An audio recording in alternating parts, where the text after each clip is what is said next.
all the people that I know personally that are the most present to the moment and spiritually awake are a combo of entrepreneurs and guys with crazy social skills. The people that I know that are often the least awake are these like ashram meditators. And they are on the surface very, very, very awake. And what they're great at is being incredibly present to the moment when they're in a non-challenging situation. Okay? Like when things are chill, they're as present as they come. You're like, wow, this is like drinking warm maple syrup and pink bubble gum, talking to this person. Butterflies coming out of their pores. But then as soon as anything goes wrong, like I've had spiritual mentors of mine, I'm not gonna name any names, but I've had many that teach me incredible things that change my life profoundly. My life is forever changed because I work with some of these mentors. They get a parking ticket, they're kicking the tire, and they're cursing God's creation of parking tickets. Like, you know, why God have you condemned me to this parking ticket? I am in hell! You know, crying, kicking, ripping their hair out. You know, I'm like, bro, it's a parking ticket. I'll pay it for you. Oh, look, I manifested the solution. Okay? No, bro, I just paid it for you. So, okay, you see where I'm getting at with this, right? In other words, I've seen many, many spiritual mentors of mine that I admire that have helped me, but that are not emotionally level at all because they're very, very, very present when staring at a room, in an ashram, maybe at a plant medicine ceremony or whatever. I don't do plant medicine myself, but they do that. But they are not able to maintain that under pressure. So see, to me, like for those of you guys that were out with me out in Capitol Hill last night, total shit show.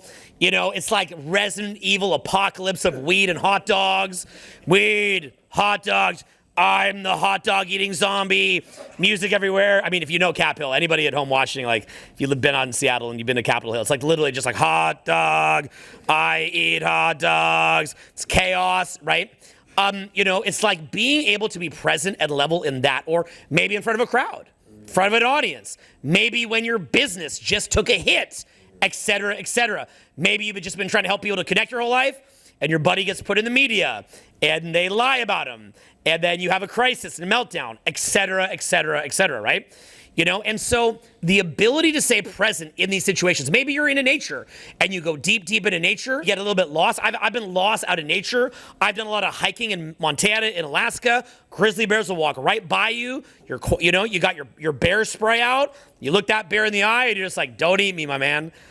I'm another human. I'm another life like you. I'm in your territory. Thank you. Don't kill me. You know, right? You know, skiing. I do a lot of skiing. I'm in a wheelchair right now. I tore my ACL 2 years ago. I tore my tib, fib, and tibial plateau this year, super bad.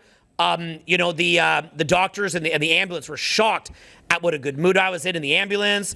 I was joking with them. I was chatting with them. I took minimal painkillers. They were like, this guy's crazy. We've never seen somebody like this, right? I actually took that as a beautiful moment to say, can I take the challenge in excruciating pain? Can I make a cool video? Can I stay calm? Can I stay present through this, right? So challenge is really what builds that sense of who you are and that sense of equilibrium, right? Well, I have some good news and bad news.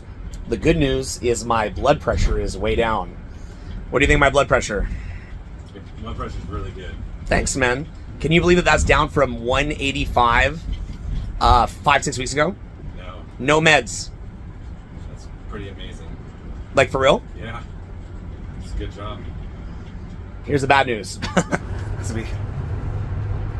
There's my blood pressure, 127/72. The bad news is I broke my leg real good. How serious is the leg break I had? It's a very serious break. You got a tib fib plateau fracture that goes up into the top of the tibial head. So, the next challenge. This. Anyway, so we're gonna have to figure out some stuff. I think we'll be pretty good. I think we could actually make money off this because I just have to sit at home, but we're gonna have a lot to figure out. So, for me, the things that I got out of things like entrepreneurship, like, yes, I live in a fat mansion in Hollywood Hills. Yes, I owed millions of dollars in clothes that I do not need. Yes, I owed millions of dollars in watches and jewelry. Yes, I eat at 5-star dinners on Rodeo Drive. Yes, I do sick-ass parties in my house filled with models and celebrities. I do all this stuff. It's all on video. I shoot out of a mansion in Hollywood Hills. All public knowledge. I've done parties that were in competition with Hugh Hefner for competing with the Playboy Mansion. Best party in LA. $500,000 a party, $1 million a party. I float all over the place. I partied in Europe. I partied in Australia. I've lived in Hawaii. I've done all this shit, okay? A shit fest of awesomeness, okay? My life has been a big, giant fucking party. I've had hedonism up to wazoo, okay? Like you can't even imagine, okay? I'm not Hugh Hefner, but damn, I tried. And my point being is this, like, I've had a very, very fun life. I've had a really, really, really fun life. But for every bit of fun that I've had, I've also had a lot of challenge. Like, really low moments. You know, I have a firstborn autistic son. I've been in a wheelchair for 3-4 months. You know, I've lost my company several times because I chose to go into a counterculture industry. And if you know my backstory, you know the challenges that I've had in business. I've had a lot of challenges, guys. Okay, really bad stuff. I've had best friends in the world stab me in the back that I gave my soul to. Women that I've dated that I truly was committed to that, you know, kind of went to do their own thing. I've had a little moment. I mean, you know, which is incredibly saddening, right? So I've had ups, I've had downs. You know, I've had friends die. I've had people close to me die, you know, so I've been through hell. I've been to heaven and hell and back, guys, okay?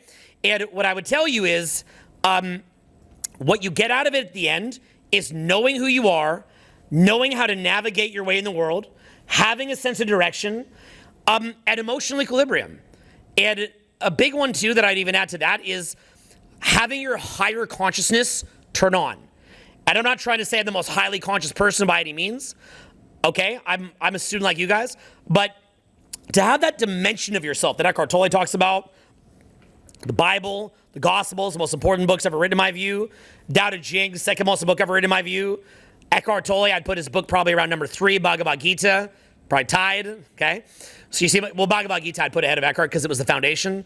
But you know, a lot of ancient Zen teachings, Holy Scripture, these are the things that changed my life, okay?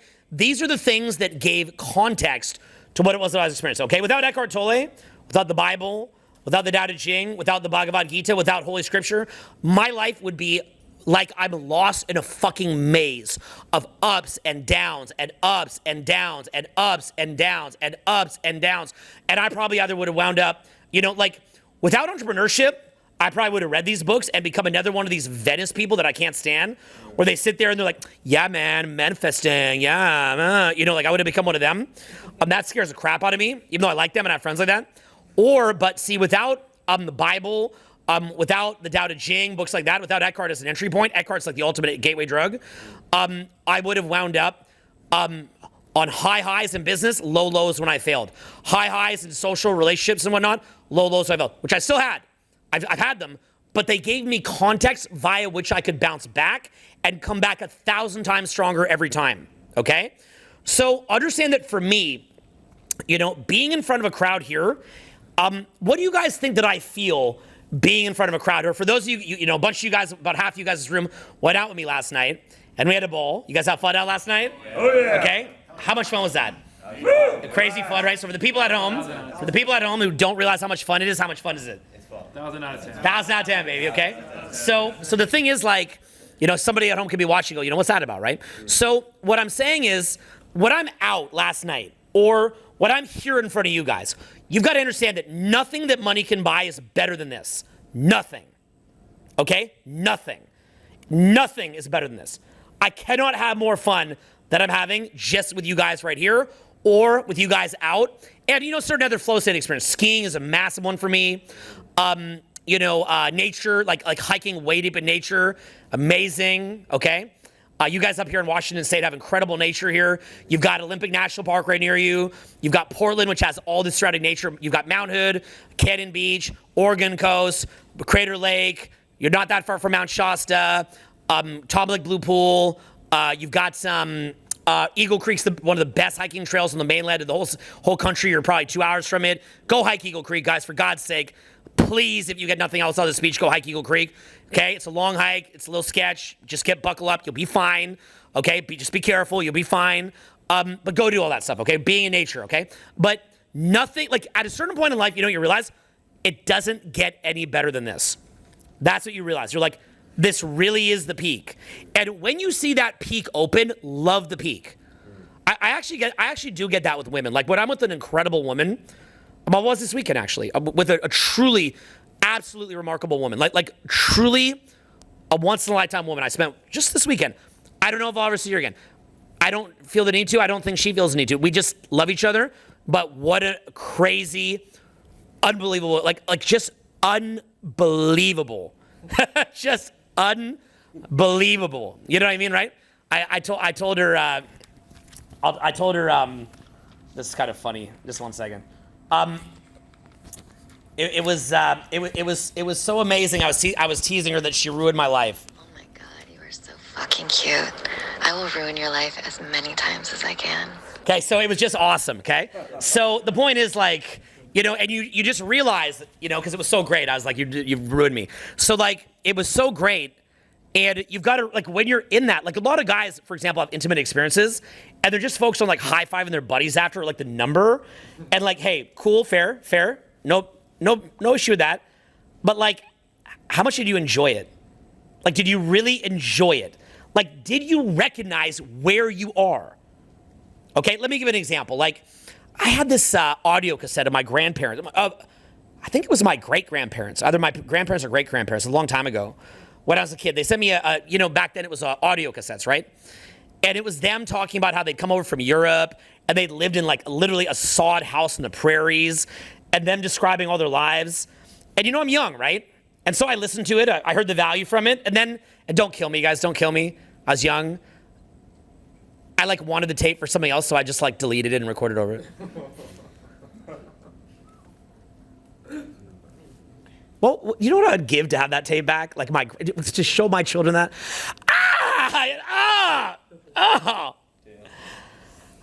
Okay? You know, right? Like you can't, like that's real human beings from like, you know, 120 years ago, whatever it was, right? Man, you know, I'd kill to get that back, right? You got to understand, guys, like there's these moments that happen in your life that you don't appreciate at the time, and you would kill to get them back. You're like, and you didn't appreciate them when you had it, okay? Like you don't know how many sunsets you're gonna get. You don't know how many nature hikes you're gonna get. You don't know how many times you'll be, you know, just sharing in front of an audience or just out with your buddies, just having fun. Like, you know, having an intimate experience, right? What could be your long-term partner, could be someone new. But like, you know, you don't know how many of those you're gonna get. So like when that reality tunnel opens, jump through it. I have been, and I've talked about this before, but like I've been in many different reality tunnels that like I could recognize had a limited time, right? I knew they had a limited time. And because I knew that they were limited, I milked those harder than you could imagine because I knew they're limited. Like, it was funny, I was dating this girl like maybe 2 months ago, right? And this is a girl that's kind of like, she's almost like the runaway bride. She breaks up with every dude that she's with, right? And I kind of knew that about her. And I dated her like 10 years ago. And, you know, she'd run away from me too, right? And I didn't mind, you know, it was okay. I started dating CJ right after, I didn't care. But I remember, you know, I was with her again for like a month, and she's like, we're gonna be together forever, right? And in my mind, I'm like, no, like, I know what you do. I know your pattern, right? And then she's like, well, don't say that because, you know, you're not gonna invest as much into the relationship knowing that I'm gonna, if you think I'm gonna leave you. And I said, baby, no, like, because I know you're gonna leave, and I know you're gonna run, I try not to like loop on that. I don't wanna like, you know, set her up for failure, but like, I was being honest. I'm gonna value this more than anything. Like, I'm gonna have we're gonna have great sex and we're gonna have a really fun time, and, you know, then you're gonna freak out and run away. And that's okay too, you know, right? And she did. She eventually, you know, ran off, and she's all crazy, you know. I love her, you know, she's crazy. I had to send her this. Hey, baby. I just sent it to her. And just, I haven't seen her in a minute, but I'll send it just for fun. Why not, right? But I knew that she was gonna leave. And because of that, I was really as present as I could be with her. I joked with her, you know, I'd be laughing. We had incredible sex. We had a lot of fun. You seem to have a question, if it's a quick one, related to this. You explicitly say that to her, like, I know you're gonna leave. Yeah, because she pulled that song and dance 10 years ago. She's pulled it on every guy since. She's had a divorce since, but she's incredibly attractive and incredible intimacy. And I just thought, you know, I knew she'd probably do. I mean, hey, you know, she spent a great moment with me in my wheelchair, bro. She was real nice to me. So the point is, like, you know, empty the pee bottle for me, baby. Okay, you know, I mean, grab the wheelchair for me, put it in the back of your car for me, baby. Okay, I mean, push me around the wheelchair. Okay, she was an angel, you know. Now she thinks all this crazy stuff, and she told herself that, and that's why she ran off, and she's, you know, wrong. But the point is, I knew that it's her pattern. It's a pattern. I don't want to get hung up on this. The point is, it's a pattern. It's a pattern. It's a pattern. It's a pattern.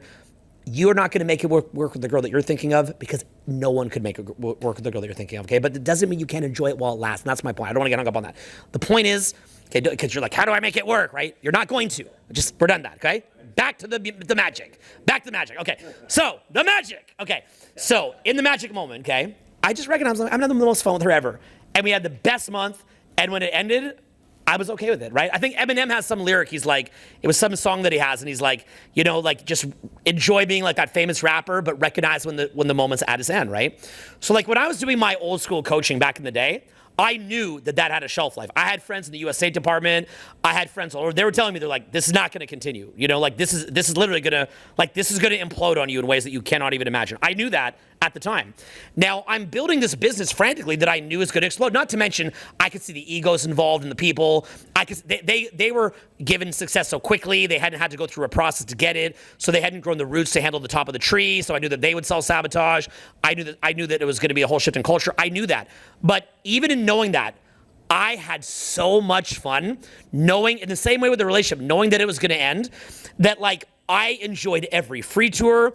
We would have these summits in Miami and Vegas. All of us would be there. We'd all go out at night. We'd be at like XS Nightclub, Nikki Beach in Miami. Beautiful night. Students are there, joking around. Students are super happy. I'm with my friends. We're out at like SW Steakhouse, vibing out. And I knew it had a shelf life. I knew. But rather than being mad that you know it's going to end, use that as an opportunity to say, how much can I enjoy this? Like, so it's not just about getting the party, the money, the watch, whatever, the car, the mansion, because have you ever had a TV that was, say, 1080 and it was, say, 50 inches, and then you upgrade to the 4K TV that's 70 inches, and for about a week, how does that feel? Amazing. Amazing. Look at this TV. I'll turn on the PS5. Oh, Horizon Zero Dawn. Every pixel of Aloy's hair. Look at Kratos from God of War on this 4K TV, right? All of a sudden, it becomes normal. You look at your old TV, like, how did I ever even play it on this? How did I even watch this TV, right? And everything that you get becomes normalized, right? Back in the day, we have more absolute wealth now. The poorest person in Seattle has more absolute wealth than Napoleon would have had 300 years ago when he ruled basically like the most of the world that any ruler had. You understand that?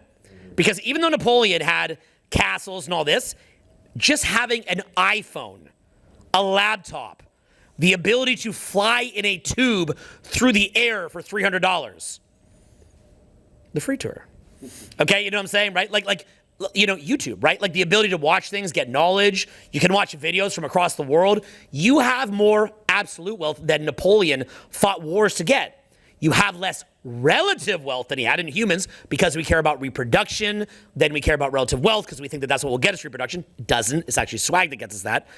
Swagger, not wealth, but we think it's wealth, so we care about relative wealth. But in fact, it is we have more absolute wealth than our ancestors had. So no matter what you make, ultimately you'll realize it's never enough. You'll never make enough money. Okay? You'll never make enough money. Okay? Look, as great as what I said was, okay, I'm wearing a $50,000 watch right now, okay? That's a shitty watch compared to the watches that you'll see at like the White Party. Look up the Michael Rubin White Party, okay? Like actually do it, Like even right now, pull out your phone, look up watches of the Michael Rubin White Party. Okay? Watches of the Michael Rubin White Party. You'd think right now that if you had a $100,000 watch, that'd be a good watch. Then you look up the Michael Rubin White Party, and then you realize you don't have a good watch. Right? Of course you have a good watch. We know my point, right? Likewise, you have one of those watches there. There's private watches that some, prince from Dubai has that makes those watches look like crap. Like, it never ends, guys, okay? I got a sit crib in the Hollywood Hills. Look up Newport, Rhode Island. Look like actually at home, look this up. Newport, Rhode Island, Mansion Row. Okay? Do it right now. Do it now. Do it. You want the full 3D experience, baby. We're talking about enjoying the moment. Okay? Okay? At home, maybe we'll put some pictures on home, okay? You guys seeing these? Yeah. Yeah, so like my house ain't shit. Okay? And then when you're done that, look up the Biltmore. The Biltmore? The Biltmore. Biltmore. And I've been to all these places, okay? Look up the Biltmore. It's for the Vanderbilts. Before Anderson Cooper was on CNN, you can see where his family lived. I learned the true meaning of propaganda. So, what's that? That totally doesn't work for the CIA. Yeah, exactly. Yeah, so look up the Biltmore, okay? So like, okay, yeah, you got a cool crib in the Hollywood Hills. Bravo, bro. There's no end in sight to relative wealth. Do you understand? And you know the problem is? Then you look up the Biltmore, look up castles in Europe. Right? There's no end to the relative wealth game. It never ends, guys. It's never over. Look, I got like a dope ass like diamond bracelet from David Yurman. I don't know, it's maybe 20K-ish. I've been sitting in a seat front row at the Lakers with Floyd Mayweather sitting beside me. Okay, like, come on, man. You want to see jewelry? Go see Floyd Money Mayweather, okay? He'll show you what jewelry is, okay? So the point is, like, it's a never-ending thing. And even Floyd, you know, when I met him, like, he's there at the front row seats of the Lakers. Like, he's engaging with me because he's a really smart guy in his own way. And he's always networking, right? So he just sees me as, like, some chump dude that maybe, you know, in his mind, like, in his code of reality, like a chump dude, as, like, that he could network with. So he's like, hey, what do you do, man? What do you do, bro?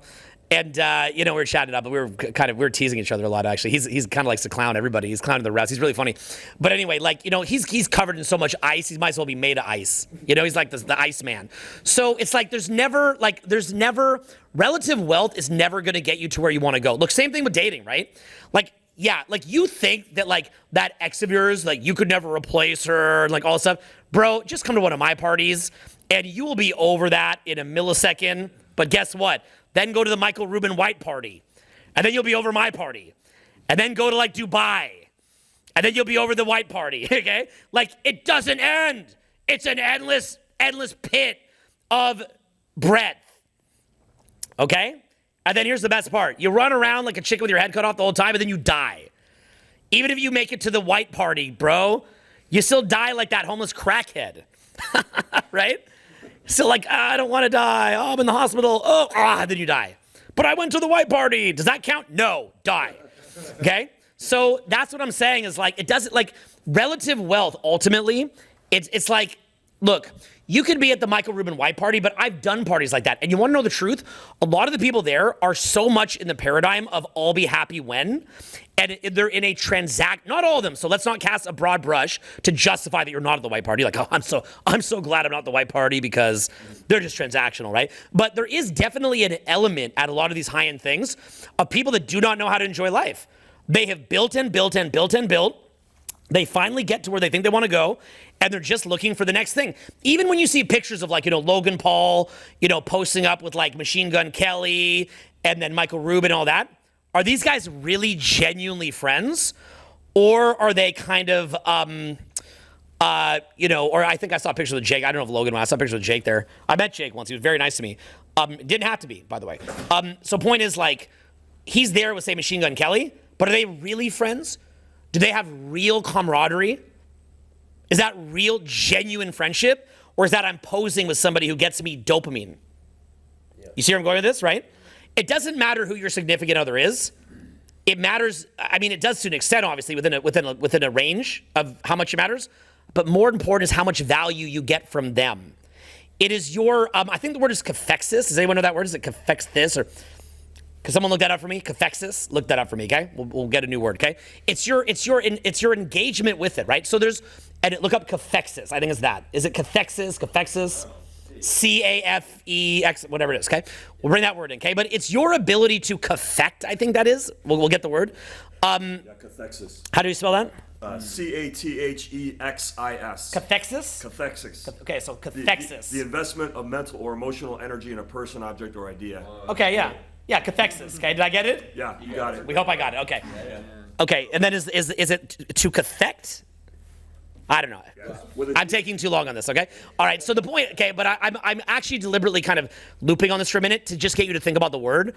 So there was a great book called The Little Prince, which everybody should read, and you ever want to make a girl's heart melt, give her that book, okay? She'll never forget you if you give her that book. It's a little thin kid's book, but it's a child's book that is actually a high-level existentialist philosophy metaphor. So you remember Albert Camus, Jean-Paul Sartre, you guys remember these? Existentialist philosophy? Okay, French, you know, you drink a little absinthe, smoke a cigarette, and, you know, say God's dead and live in France and all that, existentialism. The basic idea of existentialism is that for those people who do not view God as a center point for their life, which at that period of time in France, that's how they were seeing it. It's like, well, what do you make out of your life? And the whole idea of Little Prince, I don't know if you guys want me to give it away or not. So if you're watching at home, spoiler alert, okay? But basically, the Little Prince lives on this little small planet, like moon thing, right? And he has this one little rose there, and he's like, all engaged with this rose. Eventually, I think he catches a comet. He comes down to planet Earth, has all these adventures, and eventually he sees a whole field of roses. And it freaks him out. He's like, wait a minute. It's all these roses. Like, there's endless roses. And what he later, and it's like, well, why is my rose that I engaged with back on the planet important? But what he realized was, and this was the existentialist philosophy metaphor, was it was his decision to engage with that rose and to invest in that rose and to care about that rose that created the subjective experience that made it meaningful. You could have all the rose in the world, but do you care? Dan Bilzerian, I've been helping out a little bit with a business product of his, and he has a girlfriend now. And one of the things that he told me was having a girlfriend is actually more meaningful to him than having everything.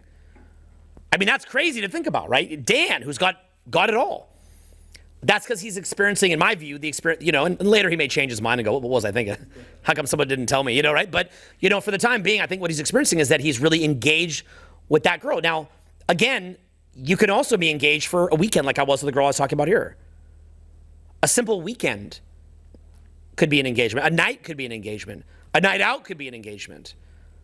So what you'll realize from all this, like, making money, banking it, parties, all that, you could have just as good of a party with your buddies, just a couple close friends and a couple people that you invited out.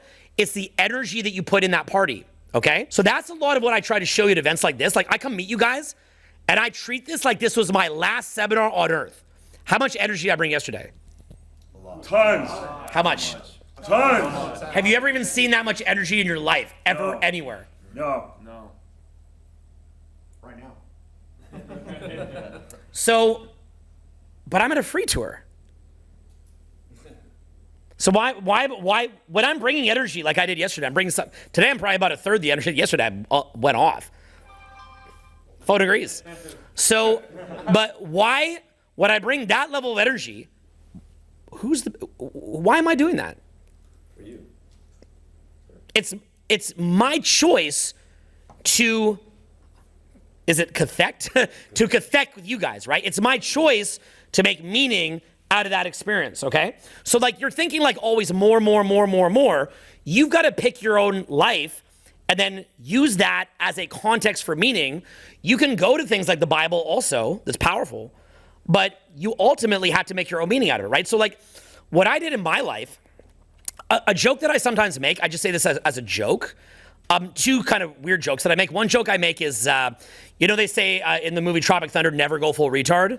I say always go full retard. And that's a joke. But what I mean to say by that, when I'm saying that is go crazy, like have fun. Like be in front of the seminar room and just go off.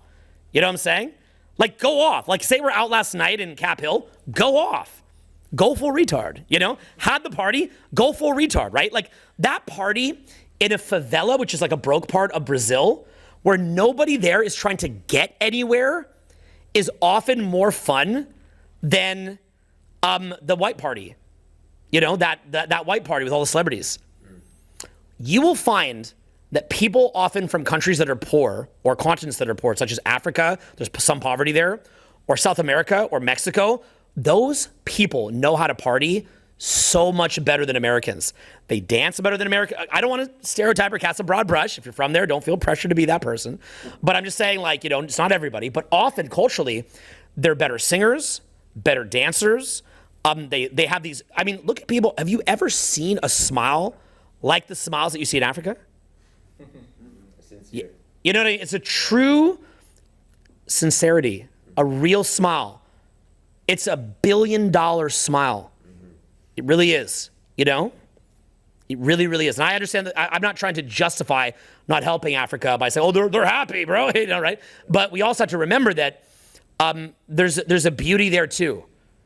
And the thing is that like a big thing that I modeled as I got more success, and to be clear, I'm a big gambler. Like I could go absolutely broke in my lifetime. or get killed or have a lot more problems, okay? Because I'm a huge risk taker. I take risks like no 44. I take risks like I'm like I have no kids, like I have no staff, like I'm crazy, okay? So like, you know, I'm often like, what am I doing, okay? So I'm a big risk taker. So I could have a big downfall. It statistically probably could happen. But the point being is that like, you know, I can also build back. And even if I didn't, I've had more fun in my life up to this point than most people have in 10 lifetimes. So I still beat the video game. And I'll teach you a little bit of that too. But the point is like,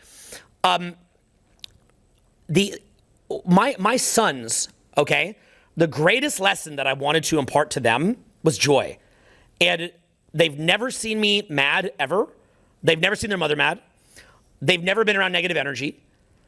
And so people will say, well, what happens when they finally encounter the real world? They do get around bullshit sometimes. They just find it ridiculous and ignore it or deal with it and fix it because they're so strong in their frame. But they have so much joy.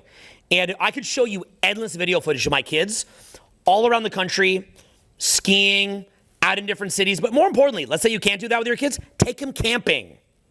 Anybody can go camping. And in many ways, much like the Michael White party versus the poverty Brazil party in the favela, you could have just as much fun camping with your children. They don't even need all that. If you could do it, do it. But they don't need it. Take them camping. And what you'll find is like, I teach them, you know, enjoy, like find things that you like and enjoy them, because ultimately getting all this stuff, it is fun, but it's your capacity to be present to it and to enjoy it that's going to make the biggest difference. Okay, so you've got to recognize what moment you're in. Like, it's weird to say it, but like, this event here is way more important to you guys than it is to me. Like, what you have to benefit financially, social skills wise, all that, you guys have like the fate of your life is in the balance over these days. Me, I do a lot of these, but I have a great time. But in a weird way, I take this event as having more being at stake than most of you guys do. Because I get it. I have the awareness that like you guys have more at stake. I have less at stake. But I still view this within a context that I have a high bar of how much cathexis that I'm going to put into whatever I do. That's a standard. So I treat this like this could be the last seminar that I ever do. This could be the last day of my life. Jay-Z had a song like that. He's like, I treat every song. And he took it. It was a quote from Biggie he took, and it was on the Black Album, I think. And he was saying, you know, I treat every song like it's my last. Like every concert, every song, it's like it's your last concert on earth. I feel like I'm going to cry every seminar, honestly. I really do. Because I feel like this could be the last one. You know, it's like Kobe Bryant when he did his farewell tour, you know, and he just took in every single arena, right?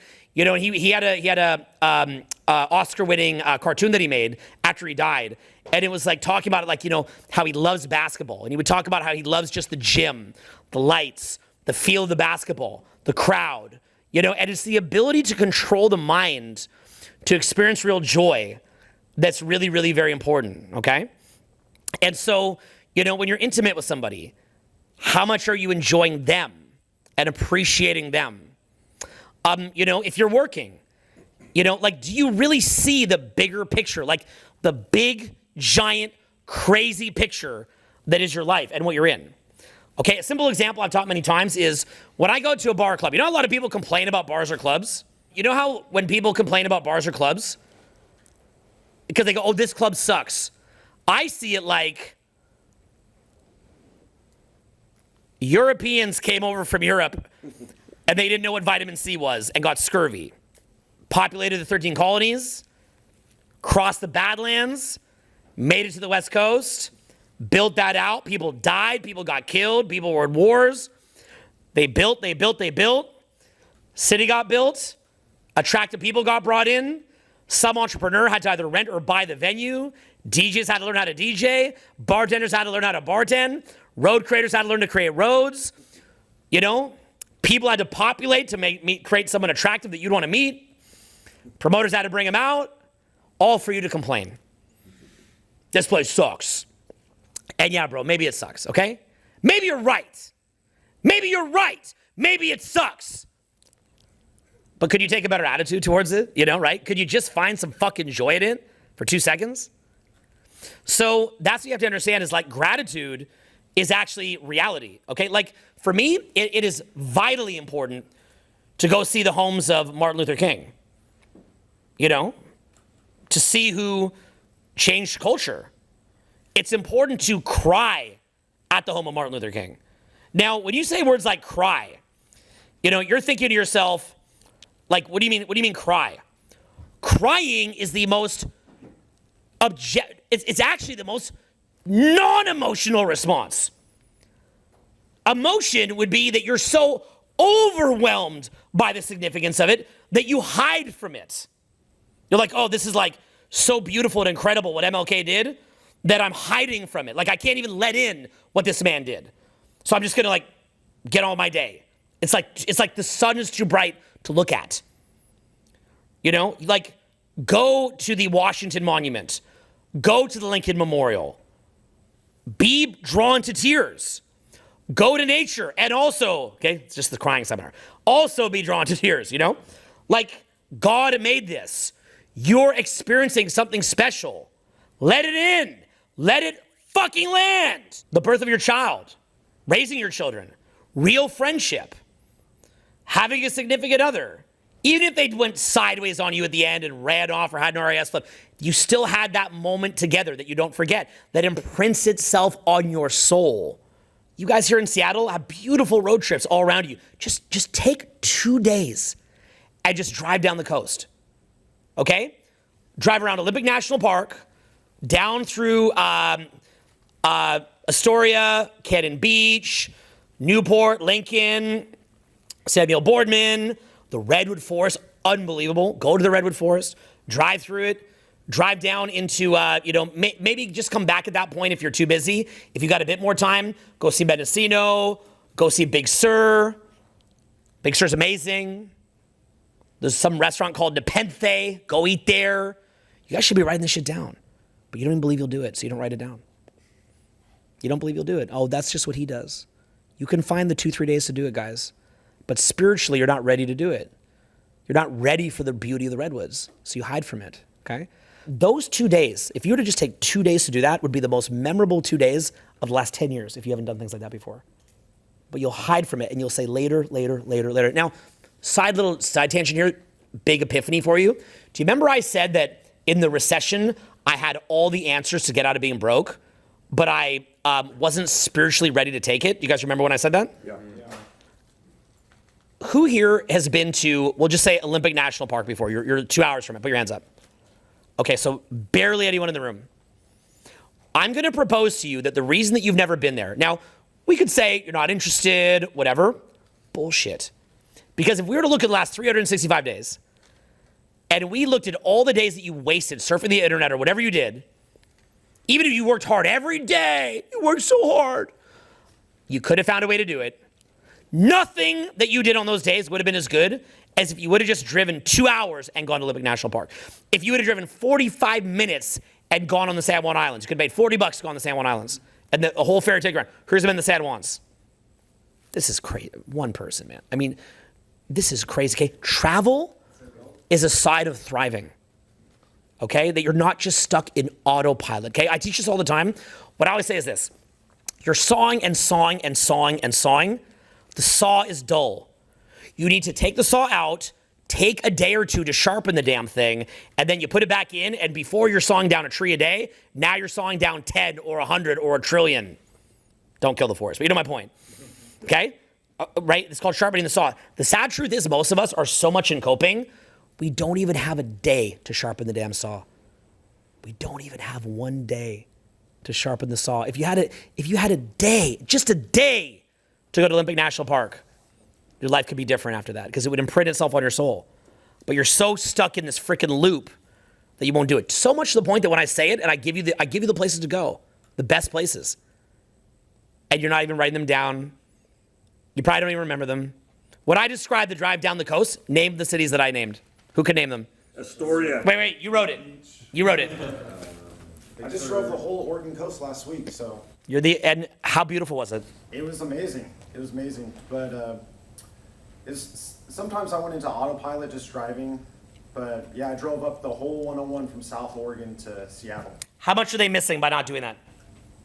You're missing a lot of trees. You're missing the second biggest dunes in America. That's where I was at But how much more memorable was this than a typical day here? It had an imprint on me. I'm gonna tell you something. Okay, so I worked with you last night. Okay, extensively, and it was you who inspired the seminar. Okay, and it was because you did great, and I'm really proud of you. Okay, when we were out in Cap Hill, I was really proud of you. You did great, but you were experiencing one of the most beautiful moments a human being could experience, and you were blocking it out. Yeah. You hid from it. Okay, you hid from it. Now you crushed it. I was proud of you. But do you remember I'd keep saying to you like how'd it go? And you go, well, I had some good like successes here and here, so that's why it was good. And I told you, no, it's always 1,000 out of 10, right? No matter what happens, right? And it was you that inspired the seminar. And so you actually went and you drove the Oregon coast, but you shared something here that actually was the next thing I was going to get to in the speech. What I always teach people is that it takes, once you get rich, it takes 5 years to learn how to spend the money. 5 years, I could and should and maybe will teach courses to rich people on how to get rid of the money.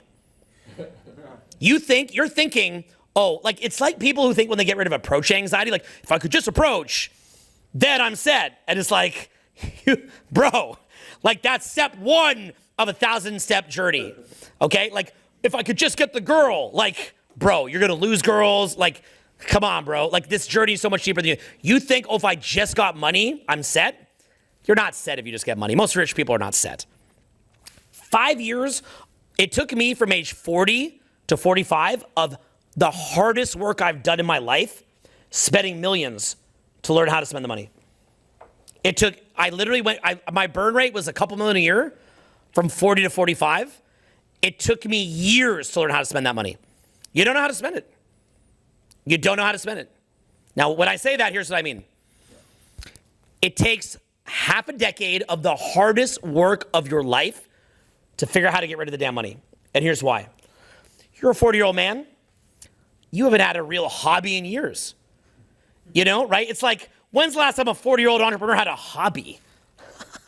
That doesn't happen, right? You know, so it's like it's funny because Ibrahim came on a lot of ski trips with me, right? And I kept saying this to him again and again. I'm like, bro, you're 37 and you got a hobby. 37-year-olds don't get hobbies. You don't get to pick up a new hobby at 37. Why? Because even if you, just to get a chance to even try a hobby takes usually a couple months to even see if you like it or not. What if you just said, I'm going to pick up jujitsu at 37? You might think it sucks. The average person has off 2 weeks a year, maybe 6 on the high end. That'd be a good job. Y'all with your Amazon jobs, like I got 6 weeks, right? Who here works at like a big tech company here? Anybody? How much time off do you get per year?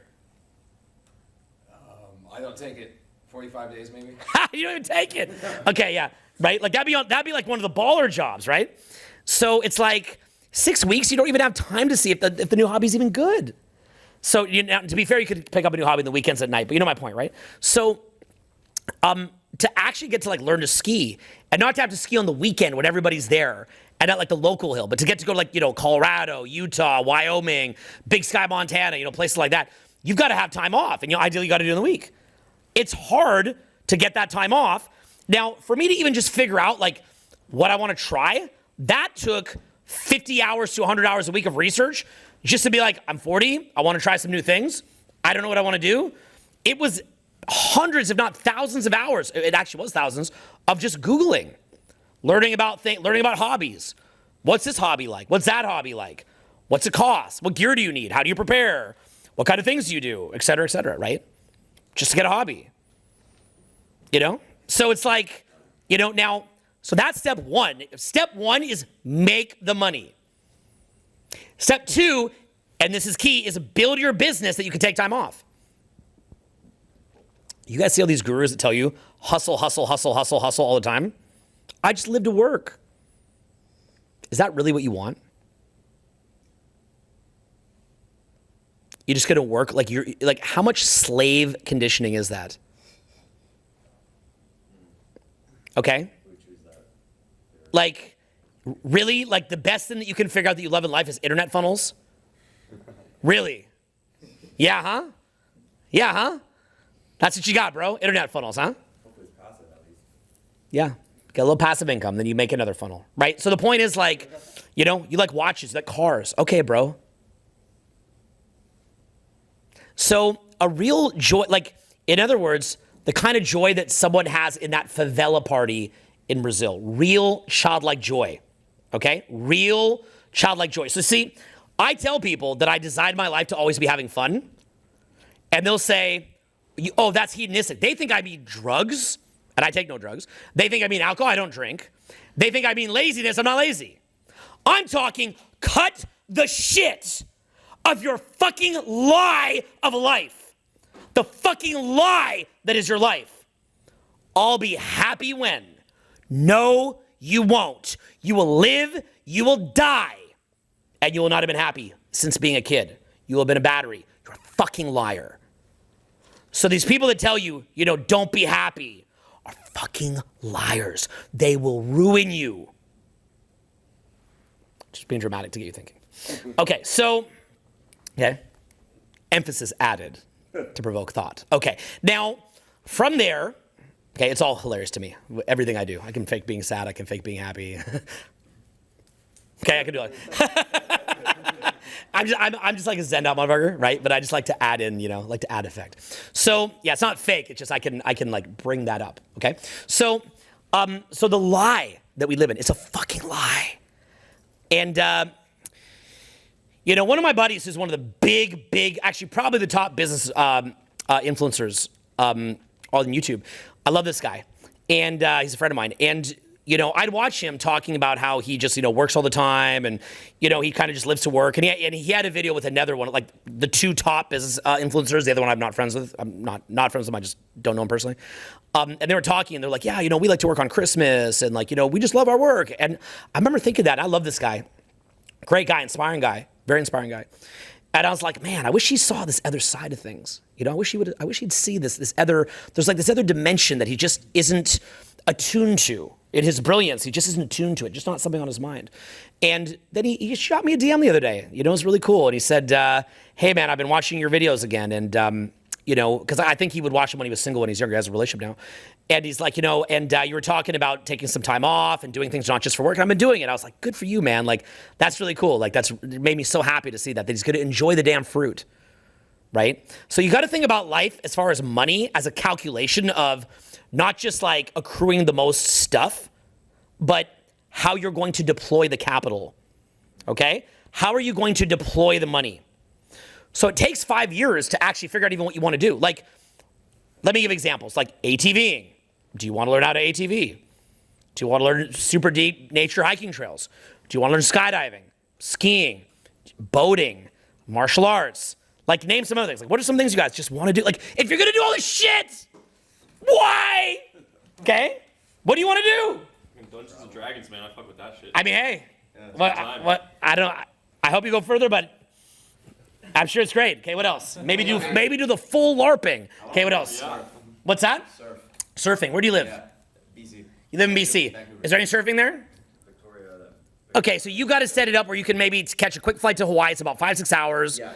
And surf. There's incredible surfing in Hawaii, okay? North Shore in winter, probably a little heavy if you're newer.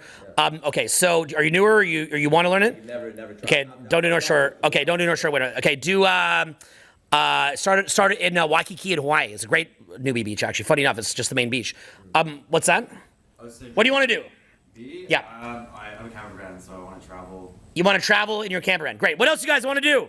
Come on! I want to go hike those fucking ruins in South America, dog. You want to go to South America? Which ruins? Oh, a lot of the ones in Bolivia are freaking awesome. Those like giant freaking stones where you're like, how do I awesome. Great. Yeah. And there's probably a whole process to make sure you don't get yourself killed and, you know, right? Yeah, all sorts of stuff. Yeah, it's going to be baller. Okay, what else? Come on! Visit the pyramids. What if it's the pyramids? What else? Mars. Go to All right, we're working on that one. Okay, what else? What else? Guys, come on. You're in this room. You want to golf? Cool. I hope you do something even broader than that, but it's fun. It's a nice little hobby. Okay, what else? Dance salsa with a beautiful woman. Dance salsa. Yeah, I mean, yeah, actually, to be fair, I should probably learn that. Like, my buddies do that. It's freaking epic, man. I'm just like, you know, but like, yeah, if I could learn, it'd be great. What else? I've gone rock climbing. Rock climbing. Amazing, right? Just be careful, but it's amazing. Like what happened to me, right? But it's amazing. What else? I want a crazy gun collection. Cool. America. Okay, yeah. Cool. Yeah, so you won't have time to shoot. Okay. So, how about seeing the world, right? Travel. Okay. How about social skills? Having the time to do that, right? Okay, so you see what I'm getting at here, right? Like, you've got to even know what you even want to do. Do you guys see how you didn't even know? You're like, I just wish I had more money, but you don't even know what you'd even do. I had to pull that out of you. I mean, I get it's been a long seminar, but I had to pull that out of you. Wow, right? You don't even know what you do with it. Then some of this, like, you might go to Bolivia and be like, this sucks, right? You don't know. Like, you're like, I finally have the month in Bolivia. And you're like, it's kind of weird, right? So that's why I say it takes 5 years to learn how to spend it. You're not even sure what you're gonna like. Yeah. You're like, I just want to skydive. You go skydiving, you're like, it kind of just feels like I'm putting my head on a car window. You know what I'm saying? Like, because it kind of does, right? So the thing, but like, it has other elements too. So you see my point, right? Some people love it, some people don't.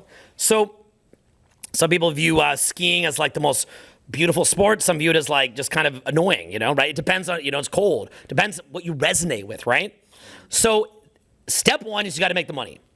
Step two is you've got to figure out how to you've got to set up your business in a way where you're not a codependent addict to your business. Get away from it.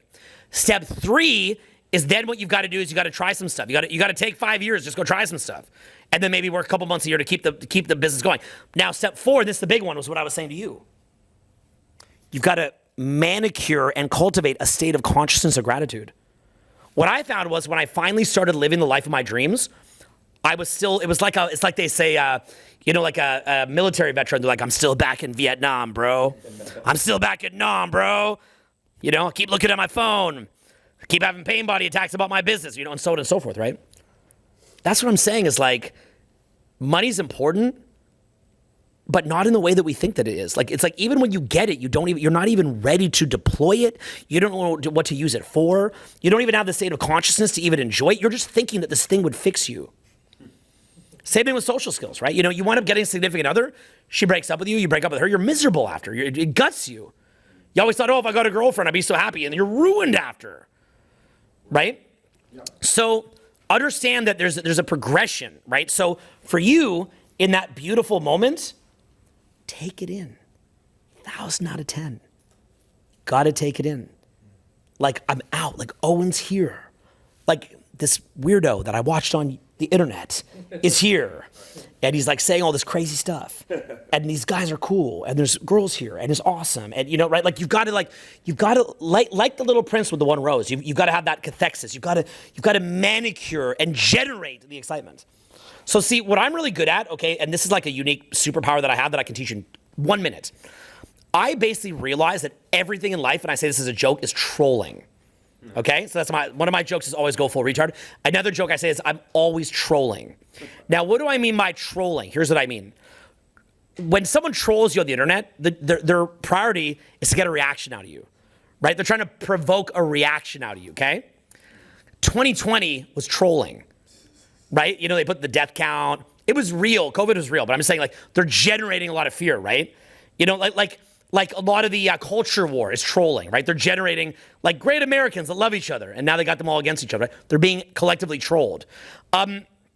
Even something like a concert, right? Like, we just assume like it's normal, which it's awesome, but like it's like a given that you go to a concert and then some guy goes to the front and does his little thing, and then we just start like doing this, right?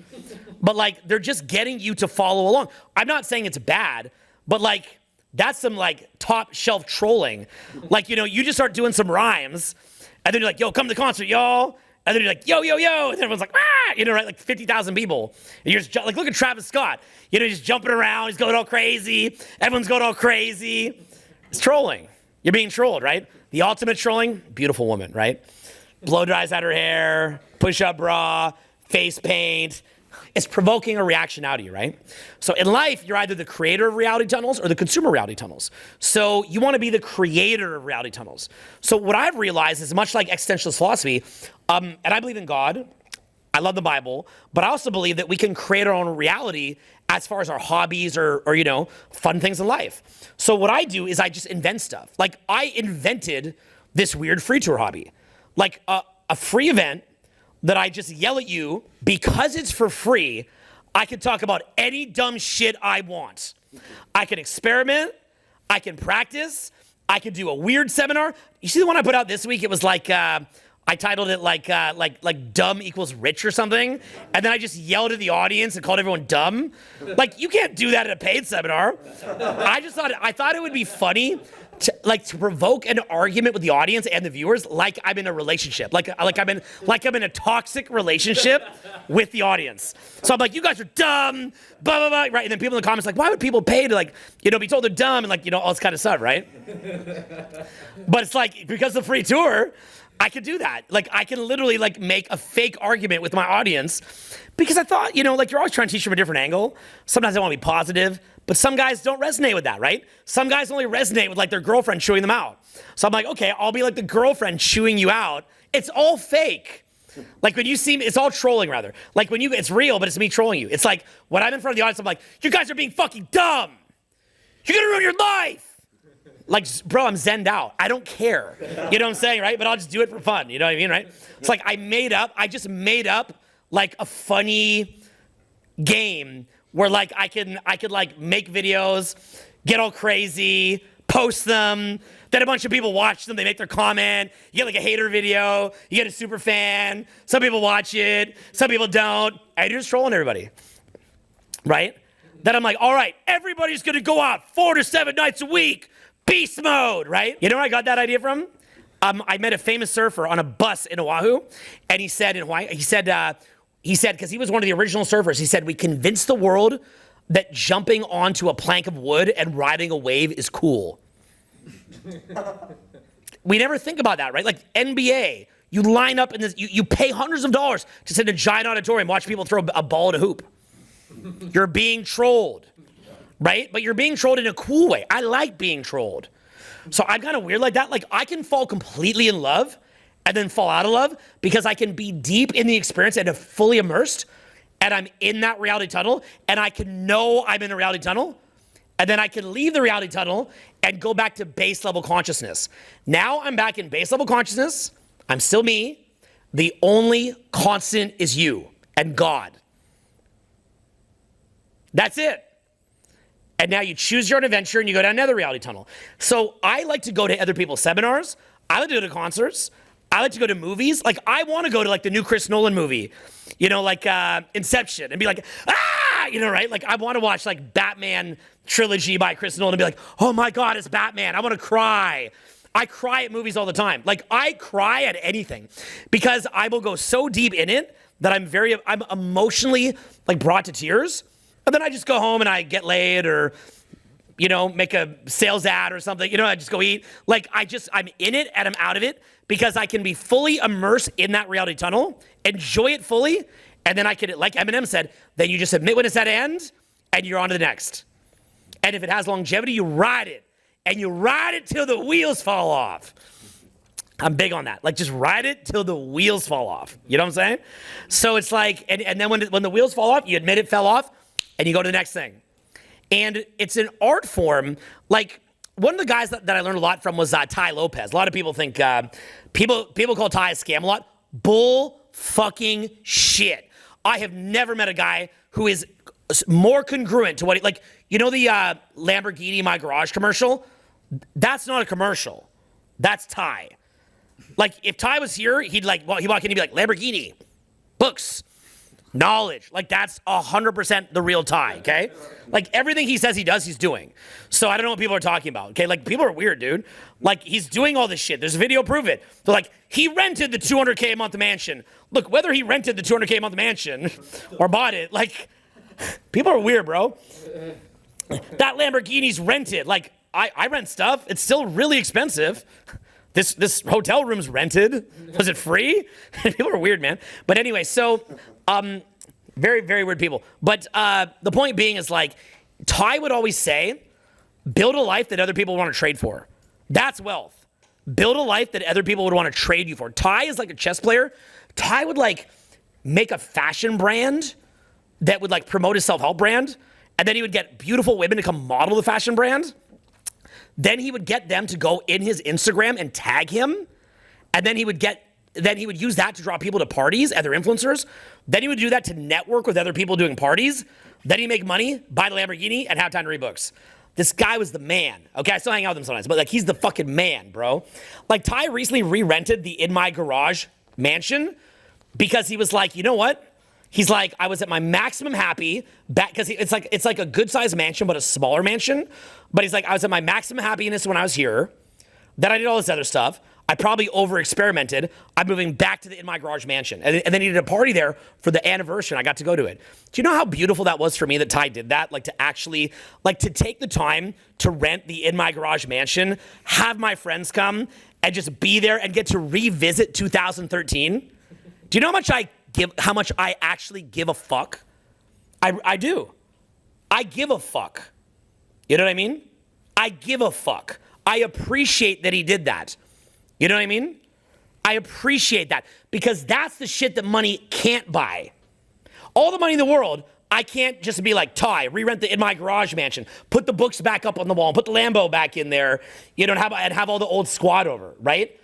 That's a price. You can't put a price on that. Billions, you can't put a price on that because that's something money can't just buy. It has to just sort of happen, right? So when you're in that moment, that beautiful, beautiful moment that money can't buy, the capacity for gratitude and appreciation in that moment is real wealth. And so you've got to have a clear map of what it is that you're trying to build. How many kids do you want to have? You want kids? I recommend it. It's up to you. You know, where do you want to travel to? What kind of hobbies do you want to have? How much time off do you want to have? What kind of clothes do you want to buy? You know, what kind of car do you want to drive? And don't just pick stuff out of ego. Get it? Fuck all this ego shit. All these people looking at you will die. You'll be dead. It won't matter. But what brings you real joy? Now, again, this is where I get misinterpreted because I talk about having fun and then people will call that hedonism. I call that reality. Just saying that I'm going to work and work and work till I die, that's lazy. That's not even appreciating your life. That's called you're too low functioning. Okay, yes, being homeless, that's not very high functioning. We get that, right? Middle income is not very high functioning. Being wealthy, high functioning, you have to work hard. I don't view that as high functioning. I've got many wealthy clients. I'm not impressed with them by default because they have money at all. Wealth in and of itself does not impress me in the slightest. I've done $100 million in sales just out of my mouth. Wealth does not impress me. Wealth is a starting point. By the way, it's all about just happiness. Bullshit. Happiness is a starting point. What I was showing you yesterday, 1,000 out of 10, that's not the whole game. That's the starting point. You're not even in the game if you don't have that. You're not even started if you don't have that. Nothing's even happening if you don't have that. If you can't be happy, then what does it matter what you have past that? But that doesn't mean that happiness is the only thing. Because let me tell you another thing. There's a lot of things that I do that are not stimulating or pleasing. They're hard and painful. But they bring fulfillment. Fulfillment is the abiding feeling of happiness, right? We could slice apart words any way that we want. You know, you could talk about words however you like. You could call happiness fulfillment, fulfillment happiness, whatever you want, right? But the way we'll define it here tentatively is happiness might be associated to, you know, eating a piece of chocolate cake or going to an amusement park, right? You get a brief moment of stimulation. Fulfillment is abiding happiness where you feel good about what you're doing. You know, if I go hike Nepali Coast in Kauai, it's brutal. Brutal. I do it most summers. Brutal. You're in pain 80% of it. Brutal pain. But it's amazingly fulfilling, right? Going out when you have approach anxiety. Vicious. Insanely fulfilling. Okay? So, you know, a lot of trips that you do. By the time that you plan the trip, paid for the trip, did the research, had a little hiccups, the airport, pleasure-wise, you would have been better not even go on the trip. After all the bullshit, did you really get that many titillating emotions from the trip? Or was it fulfilling to you? Did it feed your soul? Okay? So it's an experience that nothing, you know, that you can't replace. So what I'm trying to say to you is you've got to plan the wealth that you build for that. Okay? Same in your dating life. You want to set that up in a way where you can have real joy out of it and with what you want out of it. Okay?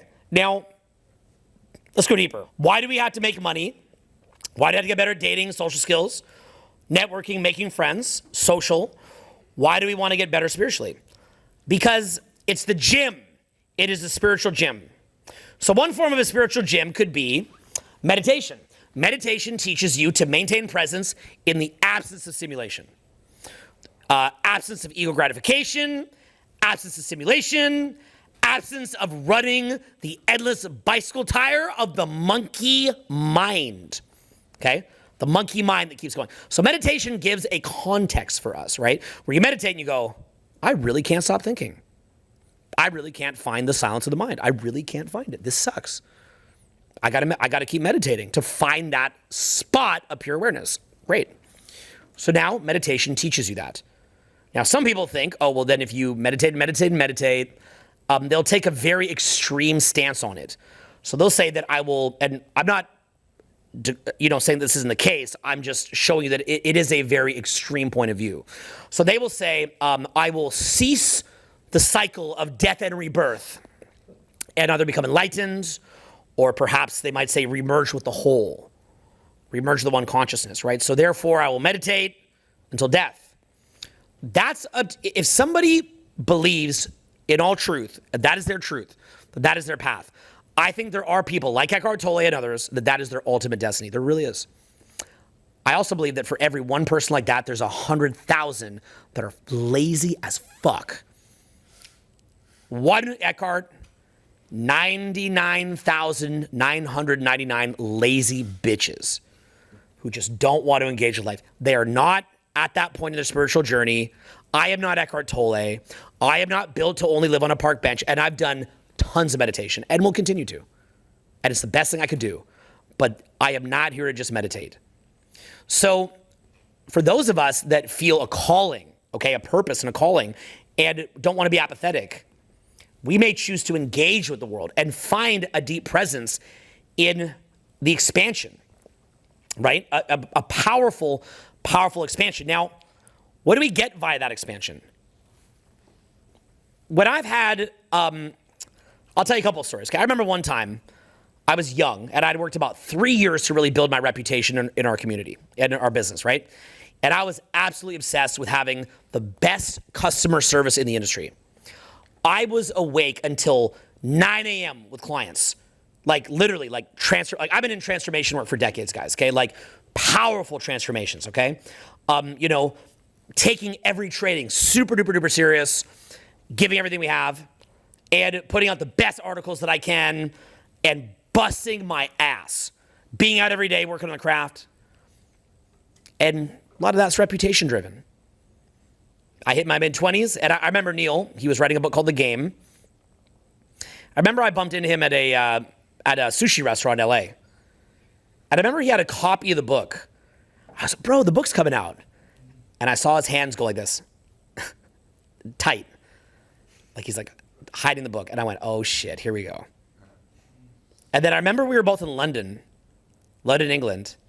And he was meeting up with my buddy Vince to help him maybe with like a news article or something. And I remember I thought he would invite me, and he only invited Vince. And I bumped into him in Leicester Square, and there was actually a famous photo taken of me and Neil, and it looked like we're glaring at each other, like really mad, like a WWF match or something, And I remember I thought it was like a relatively positive, benign interaction, but anyway, the photo showed different. So who knows, right? It was a crazy photo. But anyway, the book came out. It was like 200 pages, just ripped me to shreds. And for somebody that had that much investment in my reputation, I cared that much, all of a sudden, I can't get calls back from my connection to the industry. I'm having problems in the business. People don't take us seriously anymore. And I'm going, I busted my ass. Now, this was before YouTube was out. So there's no way that you can talk back, right? You can't give your, not even to respond, but you can't just at least put out your content so people could judge. At that time, I was plugged into the mainstream matrix. We all are to an extent now too, but I was very, very much caring what people thought. What do you think was the most powerful thing about suddenly, okay, imagine what it's like walking into a room as the freak from the book. Like, oh, the bad guy from that book is coming. And walking in that room, knowing that everybody thinks you're bad, and just being as genuine and authentic as you can be, probably even like more so because like I'm almost like dialing that up because it's like my only wall of defense. Like if I even look a little bit like I look a lot more egotistical now actually. I'm all crazy now, right? But like back then I did like my most genuine speaking because I try to be more theatrical now to engage you guys. But at the time I would just be like very like, hey guys, okay. Like I would just go like that. And then people would just sort of like hear the content on its own merit. And then I remember my buddy Love Drop said to me, look, I've seen your draft for the blueprint book. Don't respond to Neil. Just keep working on the book. Put it out. Put out the best content that you can and stand on that. And that's what I did. And we made I became a multimillionaire at 27 or 6 or something. First $2 million in the bank. And I just stood on that. So what did that do for me? Like in a weird way, that book made me out to be someone bigger than I was. I wasn't super famous. It portrayed me in the book as being this guy like taking over the whole community. The community was very small. It was almost like the level of like trolling that like a Donald Trump would get or something, like this big selling book. And I'm like this little guy. I'm like this little coach, like making a couple thousand bucks a month. Right? But that degree of reputational damage, what did that force me to do? And when I felt pain, what was that pain? Ego. It was the pain of ego, attachment, reputation, and most of all, not knowing who I am and finding who I am via what other people think.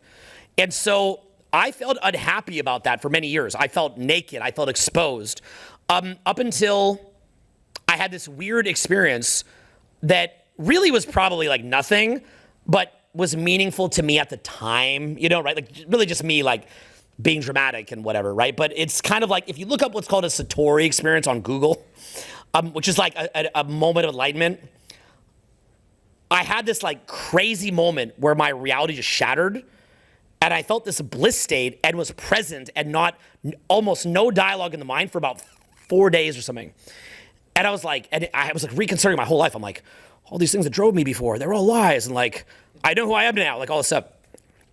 Now, in truth, as you would progress in your awakening or whatever you want to call it, it's probably how I feel like, it's probably how I felt at Cap Hill last night, You know what I'm saying, right? Like, I was like, I'm a Satori, right?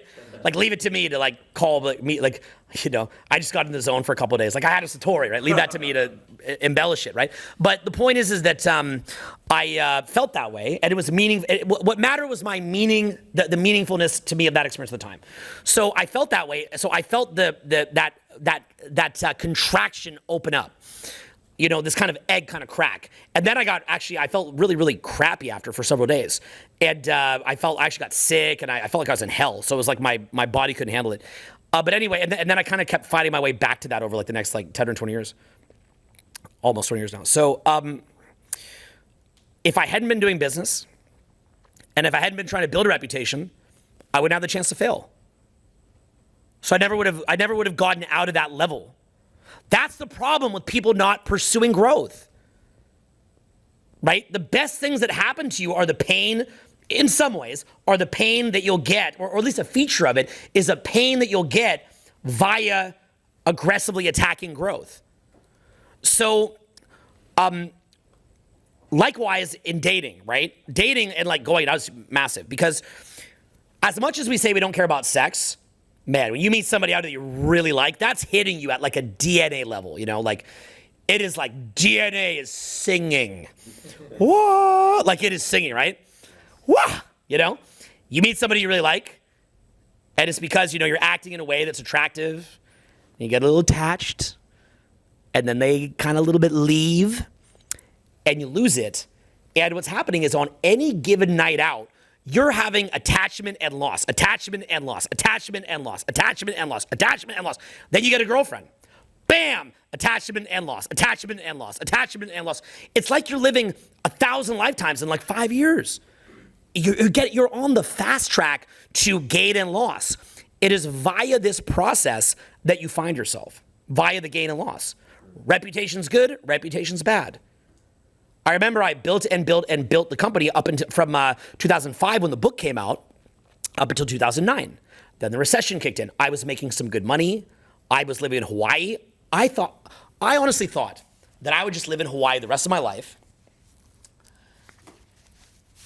and just, have sex with my girlfriend on the balcony. We had this balcony, oceanfront balcony apartment, beds on the balcony. You're sitting there like banging your girlfriend as you're like looking at fireworks going off as a dolphin winks at you. Okay. That was actually my life. And I thought that was the peak, right? And, all of a sudden the recession kicks in. I've got to lay off staff. Now I would know how to fight through that. I understand enough about business. It would be a joke. But, when you're good at business, you create your own economy. But the problem is that when you, because when you're good at business, like, where the dials on the airplane are. You're just like, oh, we'll just tweak that a bit. Like I think about revenue in my business now as just like a faucet. Oh, business needs a little bit more revenue for what we're trying to do this month. Just open the faucet a bit. You're asking me why I don't leave the faucet open all the time. Well, it does take time. So I don't necessarily want to put the time in. But if I need to put in a bit more time, just open the faucet a little bit. That's when you understand the business. But it takes time to learn your instruments. But when you don't have that knowledge, it's harder, right? And then you're also not at the spiritual paradigm where you would like even be open-minded to things being that easy. So you need the pain, right? So you don't resonate with the truth of how you'd fix it, even though people are giving it to you, but you just won't listen. So when you've had enough pain, you're ready to listen. So the answer's always there, though. It's crazy how this works. So basically what happened was, I had to lay off staff. I had to move back to LA. I had to move into a $1,200 a month apartment. I had to really budget. I got really into hiking because it's free. And I'd have to show up at trainings with the business collapsing, still teaching infield training. And I felt like crap. And then I would have to, keep my head up high, still create content, still do videos, keep my head up high. We were broke. We had a lot of debt. It was brutal, really tough. And I just went through that. And it taught me not to make an identity out of money. I could be flat broke right now, sitting in front of you, and you never even know. I don't care. I do not care. Money comes, money can go. Nothing in life is stable. You don't find yourself in it, okay? I don't care. I could have my reputation up. I could have my reputation down. I don't care. So that's what you understand. It's via that process of gaining money, maybe losing it. Not that you should try to lose your money, but you'll find that the money will lose you. You don't need to try, okay? You'll figure out a way to lose your money. So, ideally that could be a limiting belief, but things happen. So now from there, I can remember we then built and man, did we ever rebuild. And by the time that 2014 came, holy shit. I mean, we are smashing it, okay? And we are on the up and up and up. And then the Julie Media incident. And then all of a sudden, millions in debt, broke, closest friends on earth have pulled knives out and stabbed them in my back. Some of the people that even caused that problem attacked us. I mean, crazy. Best friends of mine going in the media for no reason, talking shit. You see them on the street, you're like, why? They're like, crazy. I had aftershock effects of that for years after, sometimes even now. Okay, crazy stuff. Absolute meltdown. Beginning of cancel culture. They nailed us in ways you cannot imagine. Okay, I don't even talk about because I don't want to encourage it to keep happening. No matter how, if I told you guys what they did, it would drop the energy of the room so bad you guys wouldn't be able to look at me in the seminar. That's how bad of stuff they did to us. It was really bad. Okay, like millions in debt. That's nothing. Okay, horrible what they did. It was insane. I just don't talk. It's a story that I'll put in like a autobiography when I'm like 70 because I don't want to repeat. Okay, because they could still provoke it again. So it was really bad, really tough. Julian's traumatized. Can you imagine what I had to do just to get him functioning again? Oh yeah, I put him through a long time of trauma healing stuff. He later taught trauma healing. Just getting him to be able to do a video on the street was tough. I'd be sitting with him at Burger Lounge. I'm like, we'll just do a video walking down the street. He's like, he wouldn't even do it. So, that was crazy, okay? Then we rebuilt again. And man, we were now 8-figure business, crushing it. And then all of a sudden, the culture changed, internet changed. Delete a decade of work. You guys remember that day when you woke up, a decade of work's gone? Now, again, I don't talk about why we had to do that, because again, it encourages it. But can you imagine just sitting there going, do you know what that's like? You want to know my biggest lesson from that? All those videos that I made that I was so hung up on, so wound up in, like, we got to get it perfect. I'm like, I had to delete it all anyway. It's still around this stuff, but you know my point, right? It's like it's historically around. But like, if I'd known I was going to have to just delete it, I wouldn't have cared. I would have more fun. And that was my big shift. Now, here's the last one, okay? Once I had to do that, I've got this really big back-end infrastructure. And I want to keep the company going, not have to fire anybody. So we shifted into self-help. I worked morning, noon, and night for 2 years, two and a half years, okay? And I'm sitting there working. I got to the point that my version of like fun was looking up at a cloud for 10 seconds. Like break time.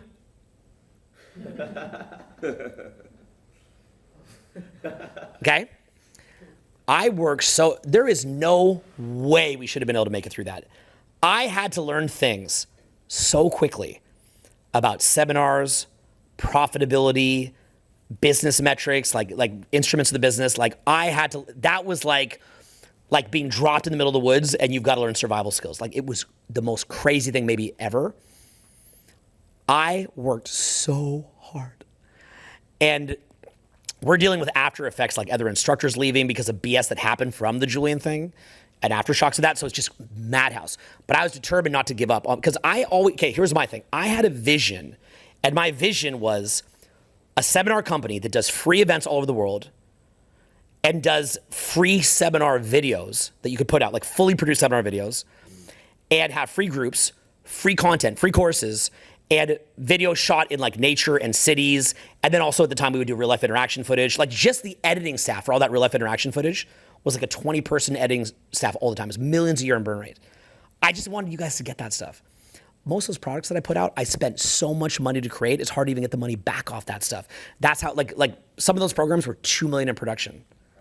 Because you guys think that those little black bars move off of AI, you have to keyframe that.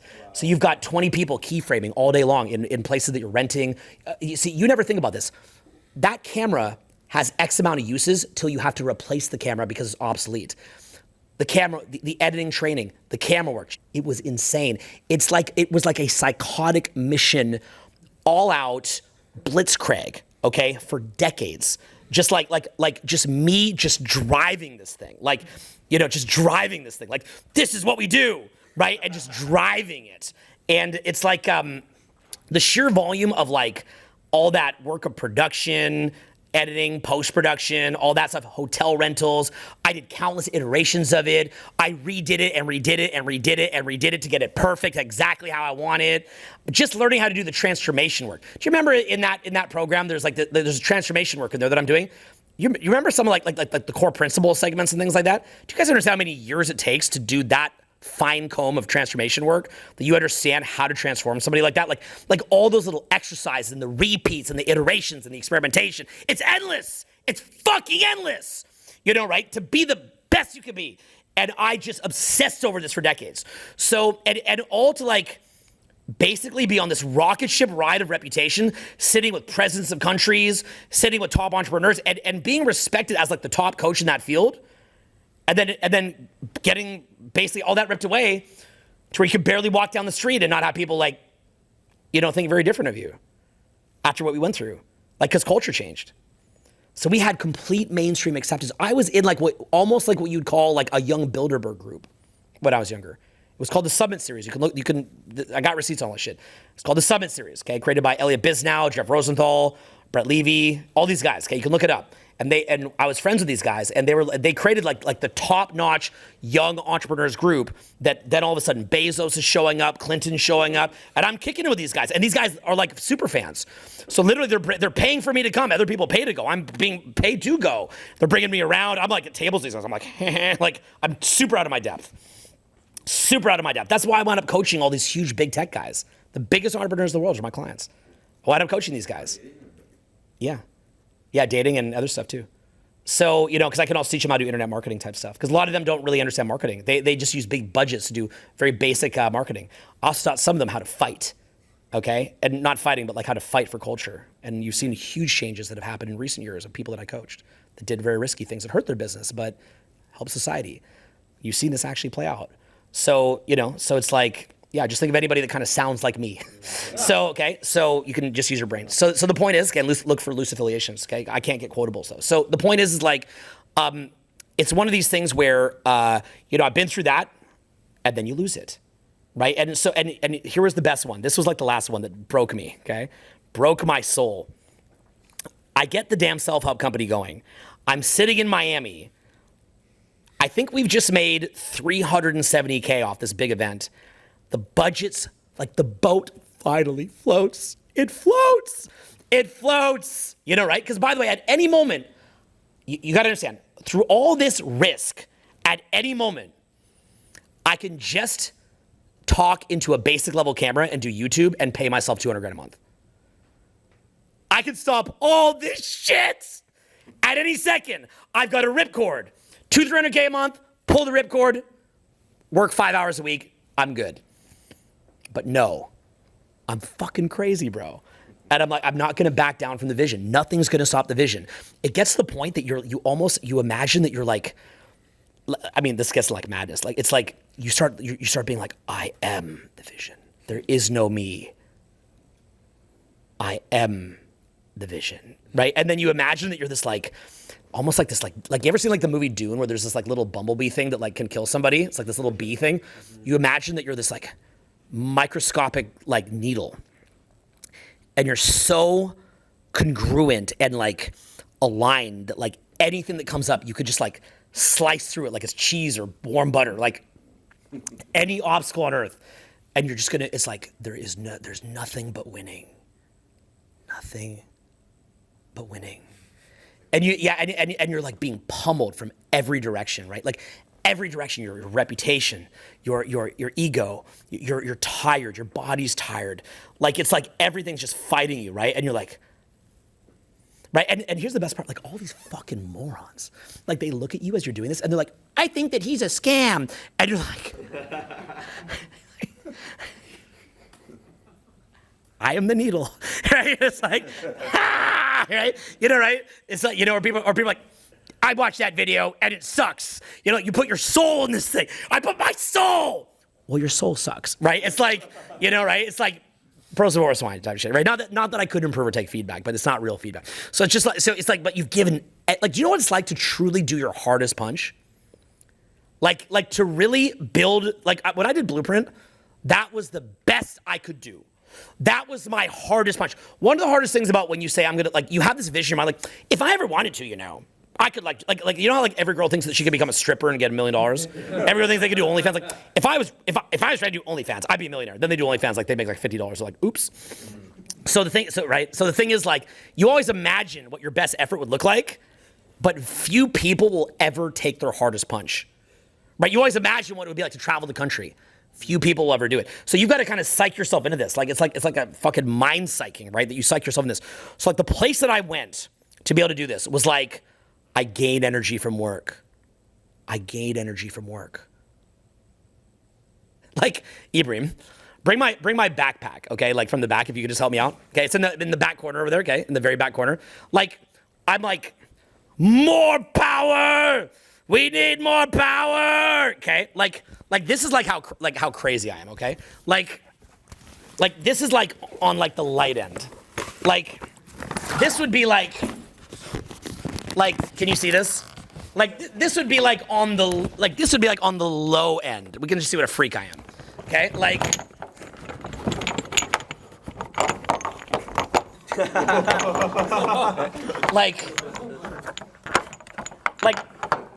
I'm like $300 bottle of ginseng. More power, right? Like, you know, like it's like my favorite is like wild cordyceps, the expensive one. More power. You know what I mean, right? Like it's like I have like studied every herb, every supplement, every micronutrient, every way to sleep, every way to detox, every way to get the right omega-3s. More power! Okay? It's like, because like in my, like, I am the vision. I am the vision. Nothing will stop me. And like, it's like, I would look at guys like Scarface, where like the cops come at the end, he just like mows them down and dies. I'm like, not that I'd want to hurt a cop or kill him, but like, that's like, I'm like, yes, like he went out in a blaze of glory. They should never hurt him. That's a low vibe version, but it's like, kill me. Like, I just want to die. I don't care. Kill me. I will never stop. Like, you understand? Like, to get to that point, you have to be ready to die. Like you're like, I would die for this. Like I am the vision. So the vision dies, I die. So like nothing can stop me. I gain energy from the vision. The vision is the North Star. I will read every book. I will network. I will find resources. I will practice sales and marketing. I will practice recruiting people. I will practice social skills. I will read. I will study. I will work. I will grind. I will do whatever it takes. More power, okay? Like, and then in the end, you can't get empowered, and then you have to go to God. And then you go to God, and then the power really, and then it's like, you're like, God, help me. And then it's like, I will help you. And then it's like, and you're like, ah. And then like lights are coming out of your eyes, like, I have the power. And then God's like, but you have to do what I say. And you're like, I'll do it. And then you have to do it. Like that's like literally like where you have to go to. Okay? Thank you. Like, that's like, right? So then guys, so let's go. So then guys like, so you're saying that like money doesn't matter and just be happy? I could just be like you, right? Like I could just be like you, like just like, you know, happy. Like, bro. We are not the same, homie. Okay? Like, you can't, like, money doesn't matter when you're so far past. Like for me to, like, make a basic business that does, like, 7 figures, that, I do that shit in my sleep. So that, okay, like, this shit you do in my, like, this is, like, kid shit. So, you know, it's like if you're some power lifter, more power, you know, you're, like, lifting weights, it's like, oh, can you bench press, like, you know, 45 pounds on each side or something? Okay? Like it becomes a joke. So, attachment, detachment, reputation, loss of reputation, you know, mission, loss of mission, blockages, loss, embarrassment, humiliation, which will happen to me. Look, a guy like me, you know I'm headed for like a big downfall at some point. Like, come on. Okay? Like this doesn't end well, okay? But okay, we all know that. But the point being, okay, you can't be like, more power, like running around a wheelchair, like at some point, you know, like at some point, they're like, okay, enough of you, okay? So okay. God's got it covered. Hey, that's what we do, okay? If there's one thing we learn in the Bible, it's that, right? So the point is like, so it's one of these things where, you know, you find yourself, and what's crazy is it's when you lose the vision, like it gets taken from you so many times that you actually have to accept that maybe you lost it. Because, by the way, that last one was I build, and then COVID hit. So I'm not even kidding when I say this. It feels fictional. I'm sitting there in Miami. I balanced the books after 2 years, and then I literally, for the first time in 2 years, I have the thought, I think we're going to be okay. Like we've done it. The boat floats.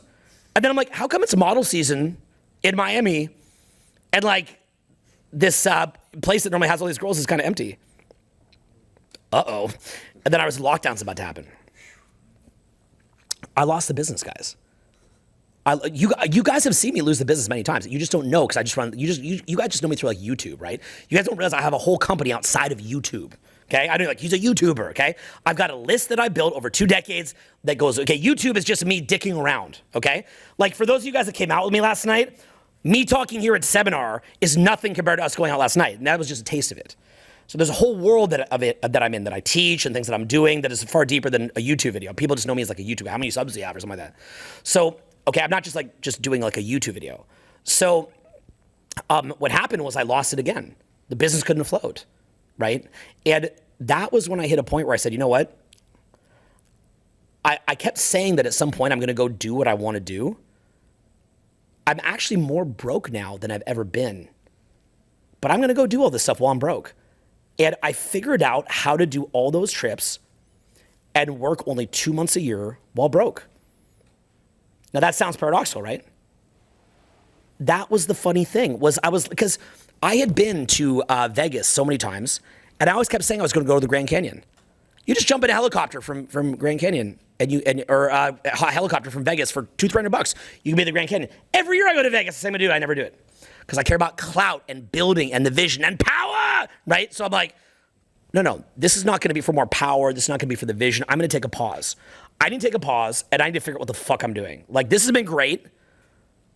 I have over-optimized for this. I wanna do something else now. I'm sitting there, and I'm like, okay. So that was when I said, fuck it, I'm gonna go travel. But I traveled on less money, okay? I traveled on less. So I traveled on less. And then you know what I did that was interesting? I figured out a way to float the business while only working about 2-3 months a year.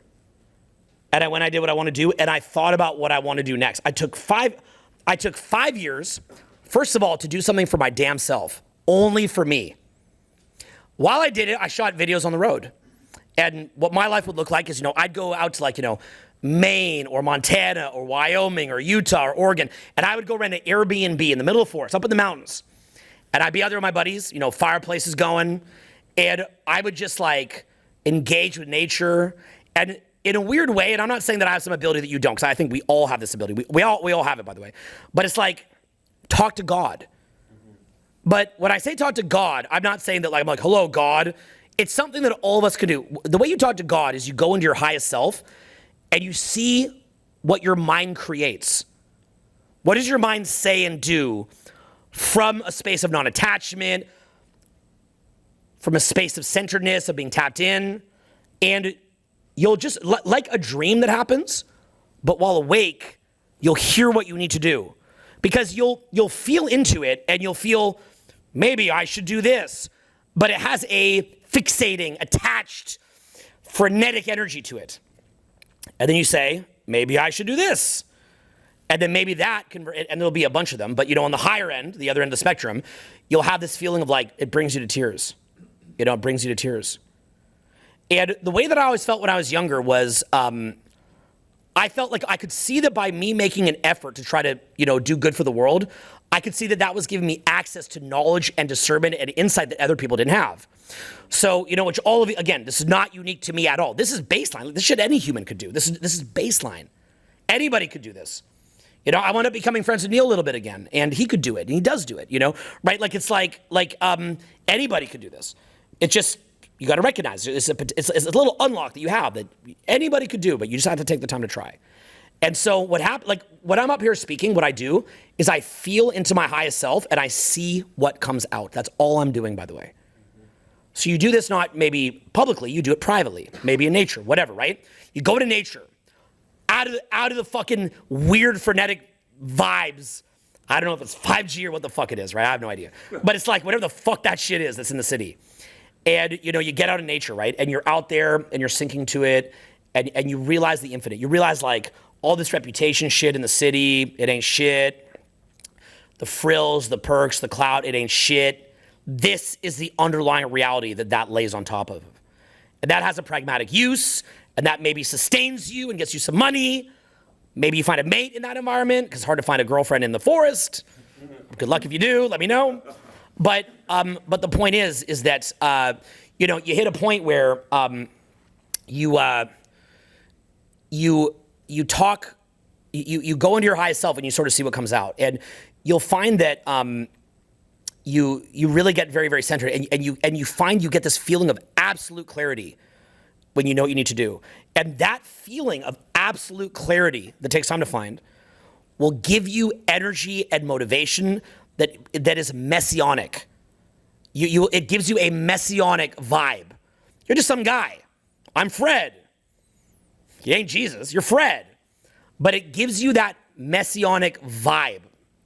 Like someone unique or charismatic or that has some kind of special insight or is tapped into some spiritual realm comes to the room. But in fact, anybody could do it. Like in a better world, they would teach this in 3rd grade. Maybe not 3rd, but maybe 9th grade, but you know my point, right? Whatever grade. Plant the seeds in 3rd grade, teach it properly by 11th grade. So it's one of these things where anybody can do this. This is not unique to me. It is replicable. Anyone could do it. Sadly, a lot of people are very closed off to this. They're stuck. They might have NPD. They might be transactional, a little psycho. They might have, and then people like that hate this stuff. They view it as magical thinking, but they're actually closed off. They don't see that they're so logical. Many of these very logical people, they're so logical. I'm so smart. I'm so logical, but yet they can't even let go. What is logic? Logic is the epiphany that you're being trolled. Logic is the epiphany that all these societal frills is just a reality tunnel that someone worked you up on and you just chose to jump down, that you could make your own reality. Yes, we have some degree of context that we live in that we can't escape because society has its own gravity to it, but there is a lot that we can create. And getting to the underlying, like go to Alaska, go into, like I've been in African safaris, get into rainforests, you know, go out here in the Pacific Northwest, like get out into nature and just stare the infinite in the fucking face. And find the baseline consciousness that you are. Find that connection to your higher power. Understand who you are beyond just the little autopilot programs that are generating whatever words are coming out of your mouth, whatever energies are running you, whatever little parasitic flywheels that I talk about in other videos are running you, et cetera, et cetera, et cetera, okay? Figure out what that stuff is and get back to who you are. What you'll find is that when you get rid of all these things that are running you, all these little addictions and social conditioning and ego, you're flooded with energy. More power, right? It's a way to get back to having a lot more energy. So then all of a sudden so guys would talk about things like, say, dating, right? How do you get better at dating? Energy, charisma, swagger, naturalness, authenticity, all that congruence, having a direction. So it's like, hey, I don't need to get good at dating. In a weird way, do you want to know what part of what called me to become more congruent came from? Women. Dating. I found that when I hit these gears, women appreciated it. You know, you guys ever seen videos of me, opening and doing all this wild stuff without even talking? Mm-hmm. That's a powerful energetic exchange. It's energy management, it's congruence. Mm-hmm. So learning dating encouraged me to do that. Building a business encouraged me to do that. Right? I didn't learn that sitting at home staring at a wall. Right? I had to engage. So people talk about, like it's amazing. Every time I do any speech saying money doesn't matter, somehow the conclusion becomes, oh, I don't have to work. Or if I say, sex is not like the be all end all, they go, oh, yeah, that's why I'm like, just don't even talk to girls. Like, it's like, that's what you took from it. But you know what's weird? Even with a whole video like this, the type of personality that's lazy will only take that message. Do you ever seen videos where like I'm with my buddies doing public speaking training and then we say, hey, be louder. And then the guy goes, okay. And then he turns around and he's not any louder. Mm-hmm.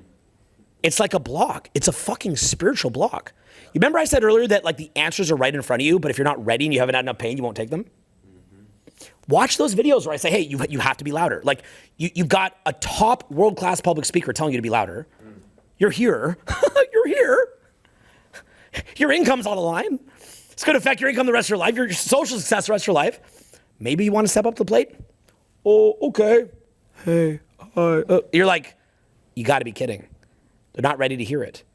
So the journey itself is designed to wake you up. It's designed to help you to be in a mental position that you can appreciate something. Going back to like that tape cassette of my great-grandparents, right? I'm young. I've got this priceless heirloom of a tape, and I just record over it because I want to record like, Bon Jovi off the radio or something like that, right? So we miss the timeless, and we miss the transcendent, and we miss the beauty of life that could even be in small moments in the day-to-day. And instead we get focused on some bullshit. Right? And pop culture is designed to do that, right? Like, don't worry about the transcendent element. Kardashians, right? Like, don't worry about the true meaning of your life. Clout. And it's all a distraction. Everything is trolling you from your infinite nature. Even when your significant other's bitching and moaning and then gets you fighting, you're forgetting, forged in the image of the creator of the universe. You are forged in the image of the creator of the universe with infinite potential. Humanity has such an incredible potential destiny. Do you guys understand that? The potential destiny of humanity is beyond your wildest dreams. Like we as a country, the world, us in this room, people individually, destiny that we have could be so fucking incredible. But we get distracted from it off of some bullshit. Right? And then even if we just had the time, to better ourselves, like maybe read an important book, but we're so caught up just trying to tread water that we can't even read a book that would change our lives. Right? It's crazy. So from there, the pragmatic element is that life, when you're caught in that rut, has to be the fight and battle for more time. And everything of value is not, time is money, yes, but everything of value is produced, not just time is money. Time plus focus plus momentum plus innovation often is where the money gets made, right? Like me getting better at public speaking doesn't happen because I dabble in it.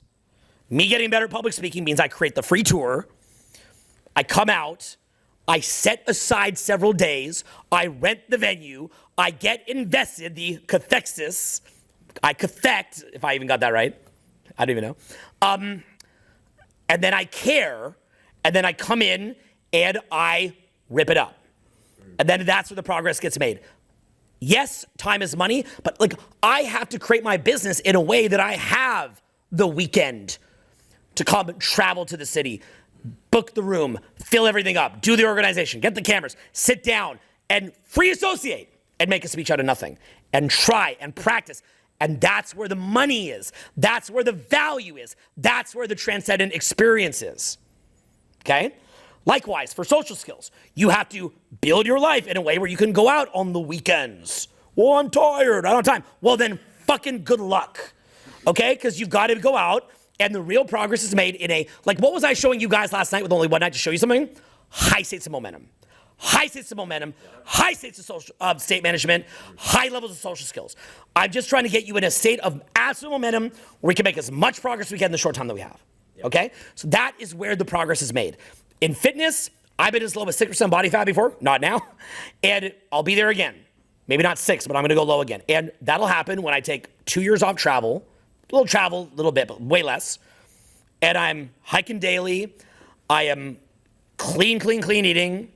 And I am looking at the macros, and my body will change. That's where real progress is made. Not like, oh, I ate a carrot today or something, right? Like it's not, one day of improvement doesn't make you, one day of mistakes doesn't undo you, okay? It is sustained focus and momentum by managing your time at the highest of levels. Most of you guys right now could benefit so much if you just learn how to create marketing pieces, but you won't even have time to go read the best marketing teachers in the world. You haven't managed your life that way. You haven't managed your life in a way to do something for yourself. How about spiritual renewal? Again, most of you in this room have not been out to Olympic National Park here in Seattle. What the fuck is going on? For $500, you guys can take a tour just on the inside cabin, not the window seat, up to Alaska. You could be up in the inside Strait of Juneau for $500. You haven't done it. Look at all the shit you've wasted your fucking time on. All the dumb shit, all the dumb thoughts, it's like this flurry of activity that accomplishes nothing. It's just spinning your wheels in the mud while your soul is drained out of you. While the devil eats your soul for lunch. Okay? Just eats it. And you walk down the street and people have had their souls ripped out of their body and they're just on autopilot.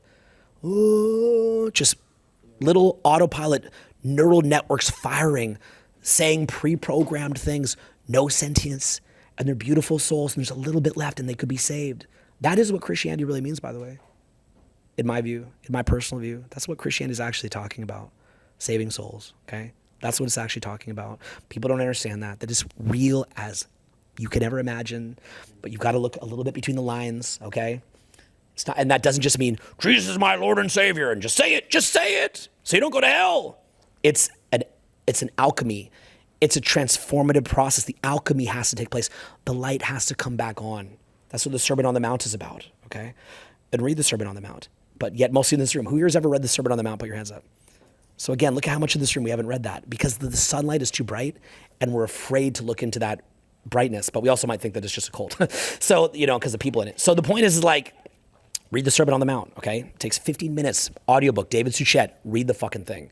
I've only mentioned it on videos 9,000 times, but maybe about the 9,000th time. So, so the point is like, you have to find the time to do that. And via this process, look, I was watching a interview with Akon and Logan Paul, okay? And he's actually a very soulful dude. And he was saying like, he's like, we got to teach young kids, like, whatever your purpose is, whatever your entrepreneurship is, it has to also grow in your spirit. It can't just be just for the cash because where you're putting most of your time should be growing you spiritually at the same time. So that is when I say money doesn't matter, or when we say, sex doesn't matter, it's from a standpoint that you could get that the way that you could get a GI, GI Joes and teddy bears don't matter. You should be, when you were 5, it mattered, and now you're an adult, and it's not a big deal, and you can go to the store and get one, okay? But as a kid, having a teddy bear, kids need this stuff because it teaches them how to relate to another object. It teaches them also how to use their imagination. They imagine conversations with the teddy bear. They imagine little battles with the GI Joes. You don't get to skip that. It's part of your development. Learning how to get a mate is a part of development. If you can't get a mate, you are in a bad spot. If you don't know how to make money in the most easy economy to make money in history, there's inflation, still the easiest, guys. Okay? It is zombie-like consumer culture. It is like third or fourth or whatever wave feminism. You should be able to watch The Century of the Self. Consumer culture is people have been put in a consumer zombie state with AI monitoring people to learn what their interests are. And you can't make money in that economy. You don't even have to build some farm. You don't have to build a brick factory. You don't have to build a steel mill. You don't have to build a train railroad, but yet you think it's hard to make money now? You should be scared that it's too easy to make money. You should be scared it's too easy to find a mate. So, so if you're not winning in that environment, it's just, what's happened is that you've been part of the dumbing down. And weirdly, when you rise above the dumbing down, you actually wish that other people weren't dumbed down. You're like, I wish I made less money. I wish dating was harder. I personally wish dating was harder. I personally wish making money was harder because I don't want to live in a society where the values are a mess. I don't want to live in a society where, people are in consumer culture. I want to live in a society with real values. So, but the point is you're in it and you have to learn to take care of yourself before you can fix other people, right? You want to go fix a bunch of other people. What is that really doing? What is that really coming from? The world should be like this. They should fix that. Someone should do this. But you can't even fix your own shit. So when I say that money doesn't matter, guys, or when I say that, sex isn't everything or things like that, what I mean is that it should be so easy that it doesn't matter. You're above the fray. And you've moved on to greater visions for your life of enjoyment, of gratitude, of appreciation, and of mission and purpose if you so choose, okay? And as you keep going up, the ascent gets steeper and steeper and steeper, like a video game. And the levels get harder. And you're called upon to become more of what you are to get to that point. And that's what I want for you guys. So at the simplest of level, and this is what I'll leave you with. At the simplest of levels, think about when you're out at a nightclub, you're having a bad night out, and you're out of state. What happens to your ability to think laterally, to think of what to say, to be funny, to be expressive? What happens to those things when you're having a rough night? It contracts, right? You feel crappy. You can't come up with an open. You can't think of something funny to say. Your voice is crap. Your eye contact's crap, right? What happens when you get into great momentum and it's going well? What happens to your ability to free associate, your voice, to think and all that? What happens visually? Super. It like crazy expands, right? It's crazy. Yeah. So the thing is, what would it be like to live in that state? 1,000 out of 10. Yeah, exactly, right? I mean, yeah, right? Infinite out of 10. So, yeah. Yeah, that's what I'm saying, right? That's really what I'm trying to show you guys with what I'm teaching you. That's all I'm really teaching you. Hot seat, all this stuff. That's what I'm actually trying to teach you. But then you hear that and you go, oh, well, I'll just do like a meditation to get there. I'm like, right? Because it's like, what I'm saying is helping you to become tapped in, actualized, to silence the thinking mind and to become the awareness, and to have energy management, to know who you are, to have emotional equilibrium, to be in a higher state of consciousness, to have lateral thinking, infinite creativity, and so on and so forth, to be able to be in front of crowds, to do public speaking, social skills, create products, innovate, add value, but also to have a greater purpose to it, and travel, and to manage your time, and to enjoy life. That's what I'm trying to hammer you with. But then I'll tell you, there's something past money or sex, things like that, and then you want to skip the journey. And yet, even with this whole talk, someone will watch a video of this, and they'll go, so is what you're saying is I don't need to work? Okay, bro. Okay, my man. And that's what I'm saying when I say that when you're not tapped in, your discernment fucks you up. Look, I'll tell you another. If you want to hear a weird one, here's a weird one. Okay, I teach guys to use social media as a follow-up as opposed to text message. Okay, and every single time I teach this, I say it's just an alternative to text that has story. You know, you have your stories and you have pictures, right? It's just an alternative to text. It's just a replacement for text. And they'll always say, so is what you're saying is you don't go out and meet people in real life anymore, and you should just like DM people? And I'm like, no, like I feel weird about this because I've repeated this over 500 times in my videos. My core fans who have heard me say it don't want me to say it again and again and again because they get bored. But if I don't say it again and again and again, the new people have no context. But the truth is that even a lot of the core fans aren't hearing it.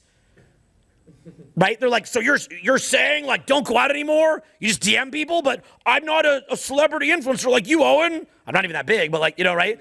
So it won't work for me. And I'm like, I just said use it instead of text. Can you listen, please? Just listen, you know, right? And they can't. They just can't hear it. It's bizarre. It's fucking weird. They just can't hear it. It's why politicians won't give nuance. They just go, yes, we can, MAGA, you know, something like that, right? Like, they just do that because, like, any nuance at all, they get penalized. Right? Any nuance at all. It's like dating. Just stay pump, tease, make some funny arguments. It's like anything that's like subtle, like connecting, they're just like confused and like, well, I didn't like that you said this. You're like, but I didn't even say that. That's not what I said. I don't like that you said this, but I didn't even mean that. They walk off. So you just tease and have fun. You just joke around because humor is, you know, just fun. In politics, you just hammer a basic message over and over because that's all the mass can often take. So the perceptual filters are not letting that in. So when you talk about things being more important than sex, how about the ability to see reality? Like, what's more important, sex or like the fact that someone told you 500 times that Instagram is just a replacement for text doesn't mean you don't go out and you still can't hear? What's more important, money or being told to speak louder and then you just say that you just talk the exact same, but didn't even think that you were louder?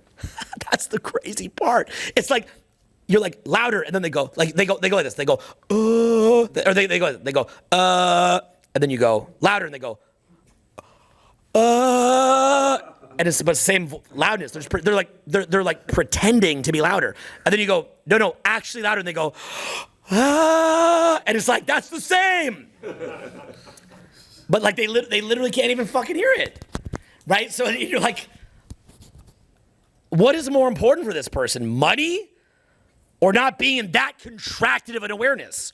What's more important for you, dating, or being able to control your state? Being able to control my state. 100%. That's right. Yeah. Yeah. But what's going to get you there? We're working on dating.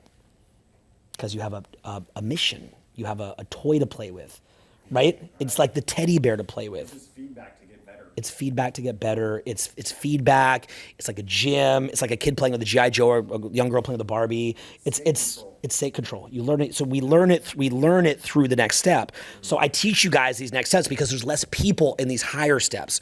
But I still point at these higher steps and still do teach a lot of content in the higher steps too. But then some people, but then you got the spiritual crowd. They go, I don't like that practical stuff. I like it when you talk about the higher stuff. But the guy lives in like a van, and he's broke, you know, and he has no social skills. But I like the spiritual stuff. It's just crack cocaine to be lazy. Jed McKenna, who's a super wacky, weird fellow with a wacky, weird book, he says that for a lot of people, spiritual growth is just another ride in an amusement park. It's like the spiritual crowd is just another part of the mainstream crowd. They're part of the herd, but it's like a little side herd. They haven't left the herd. And, you know, for me, I was even though I think Jed is very over the top, I was very influenced by his work. You know, he would say things in his book like, you know, real spiritual growth. I forget the quote is like, it's like when you look down and you see Buddha's dead, rotting head rolling on the ground, or you know, something like that. Anyone ever read Jed McKenna? Yeah. Right? Yeah, it's like what he's saying is like, you know, even the Buddha at a certain point is just another attachment on your journey. It's like Buddha. It's like, no, right? It's like head rolls on the ground, right? Then keep going. And that's really the message, is to keep going, right? That's really what it is. That's why nothing could stop me in my vision, was because I understood that life is not something to be lost. Life is something to be achieved. That's what I see in you guys. You're afraid to lose your life. You don't even have life. You're a bundle of autopilot nerves going off, giving you a false illusion that you're thinking the thoughts. You're not even thinking the thoughts.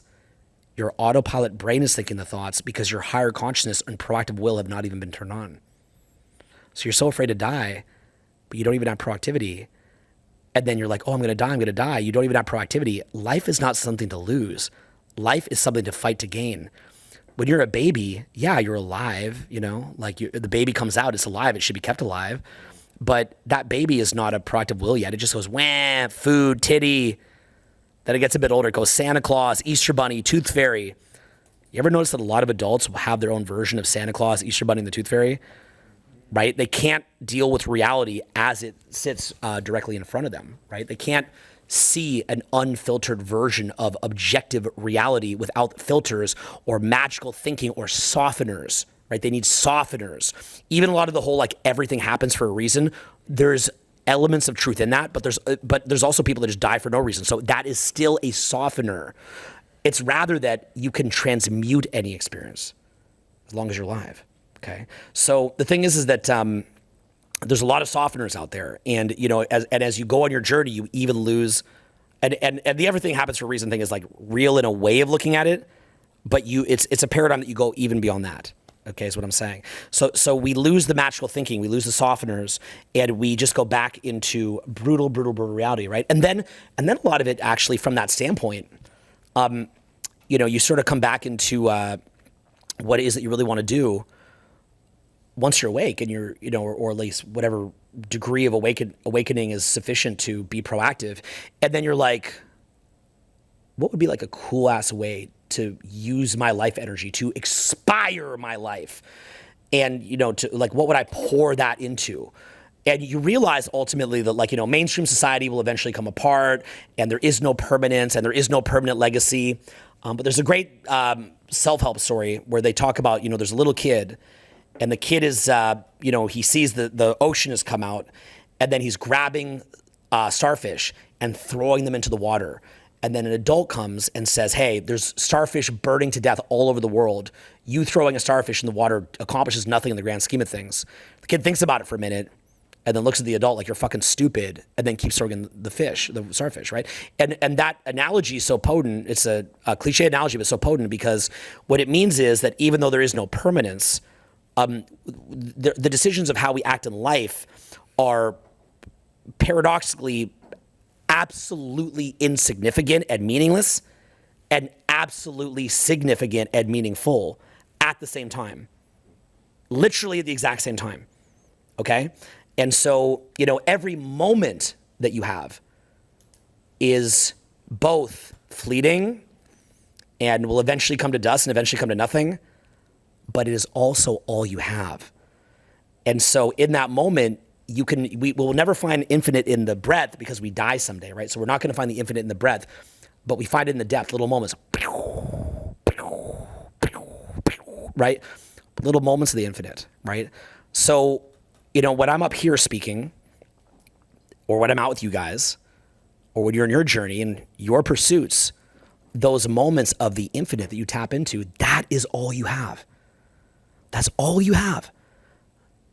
So you tap into it, and you use the mortality of your physical body to tap into that, and to really go into it, and to appreciate it, and to recognize what's in front of you. And you inspired that speech last night, because I could see you trying, and I can see that little seedling in you of growth and awakening. I see it in you. And then I also see the struggle for you to recognize what's in front of you. And so I'm trying a million different ways to connect to you.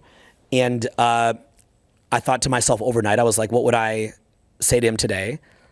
And so I took pieces of like what I like to teach and sort of remix it and basically create this for you. Okay, you're welcome. Awesome. Okay, thanks guys, I appreciate it. Yeah. Okay, thanks bro. Thanks my man, okay. You did, and you did great last night. I was super proud of you, bro. You did fucking great, man. Thank you, bro. awesome. Thank you, man. Thanks. Yeah, thanks, man. Yeah, thank you so much, bro. Yeah. And so, so that's kind of what I'm getting at is like, you sort of, that to me is real wealth. Okay, that's real wealth. And even as far as your dating life, sex life, it's like unless you can appreciate it, it's like you're racking up numbers on the scoreboard is dope, but it's like, it is what it is, right? So real wealth to me is like figuring out exactly what it is that you want in life, how much money you want, all that stuff, and then you get after it.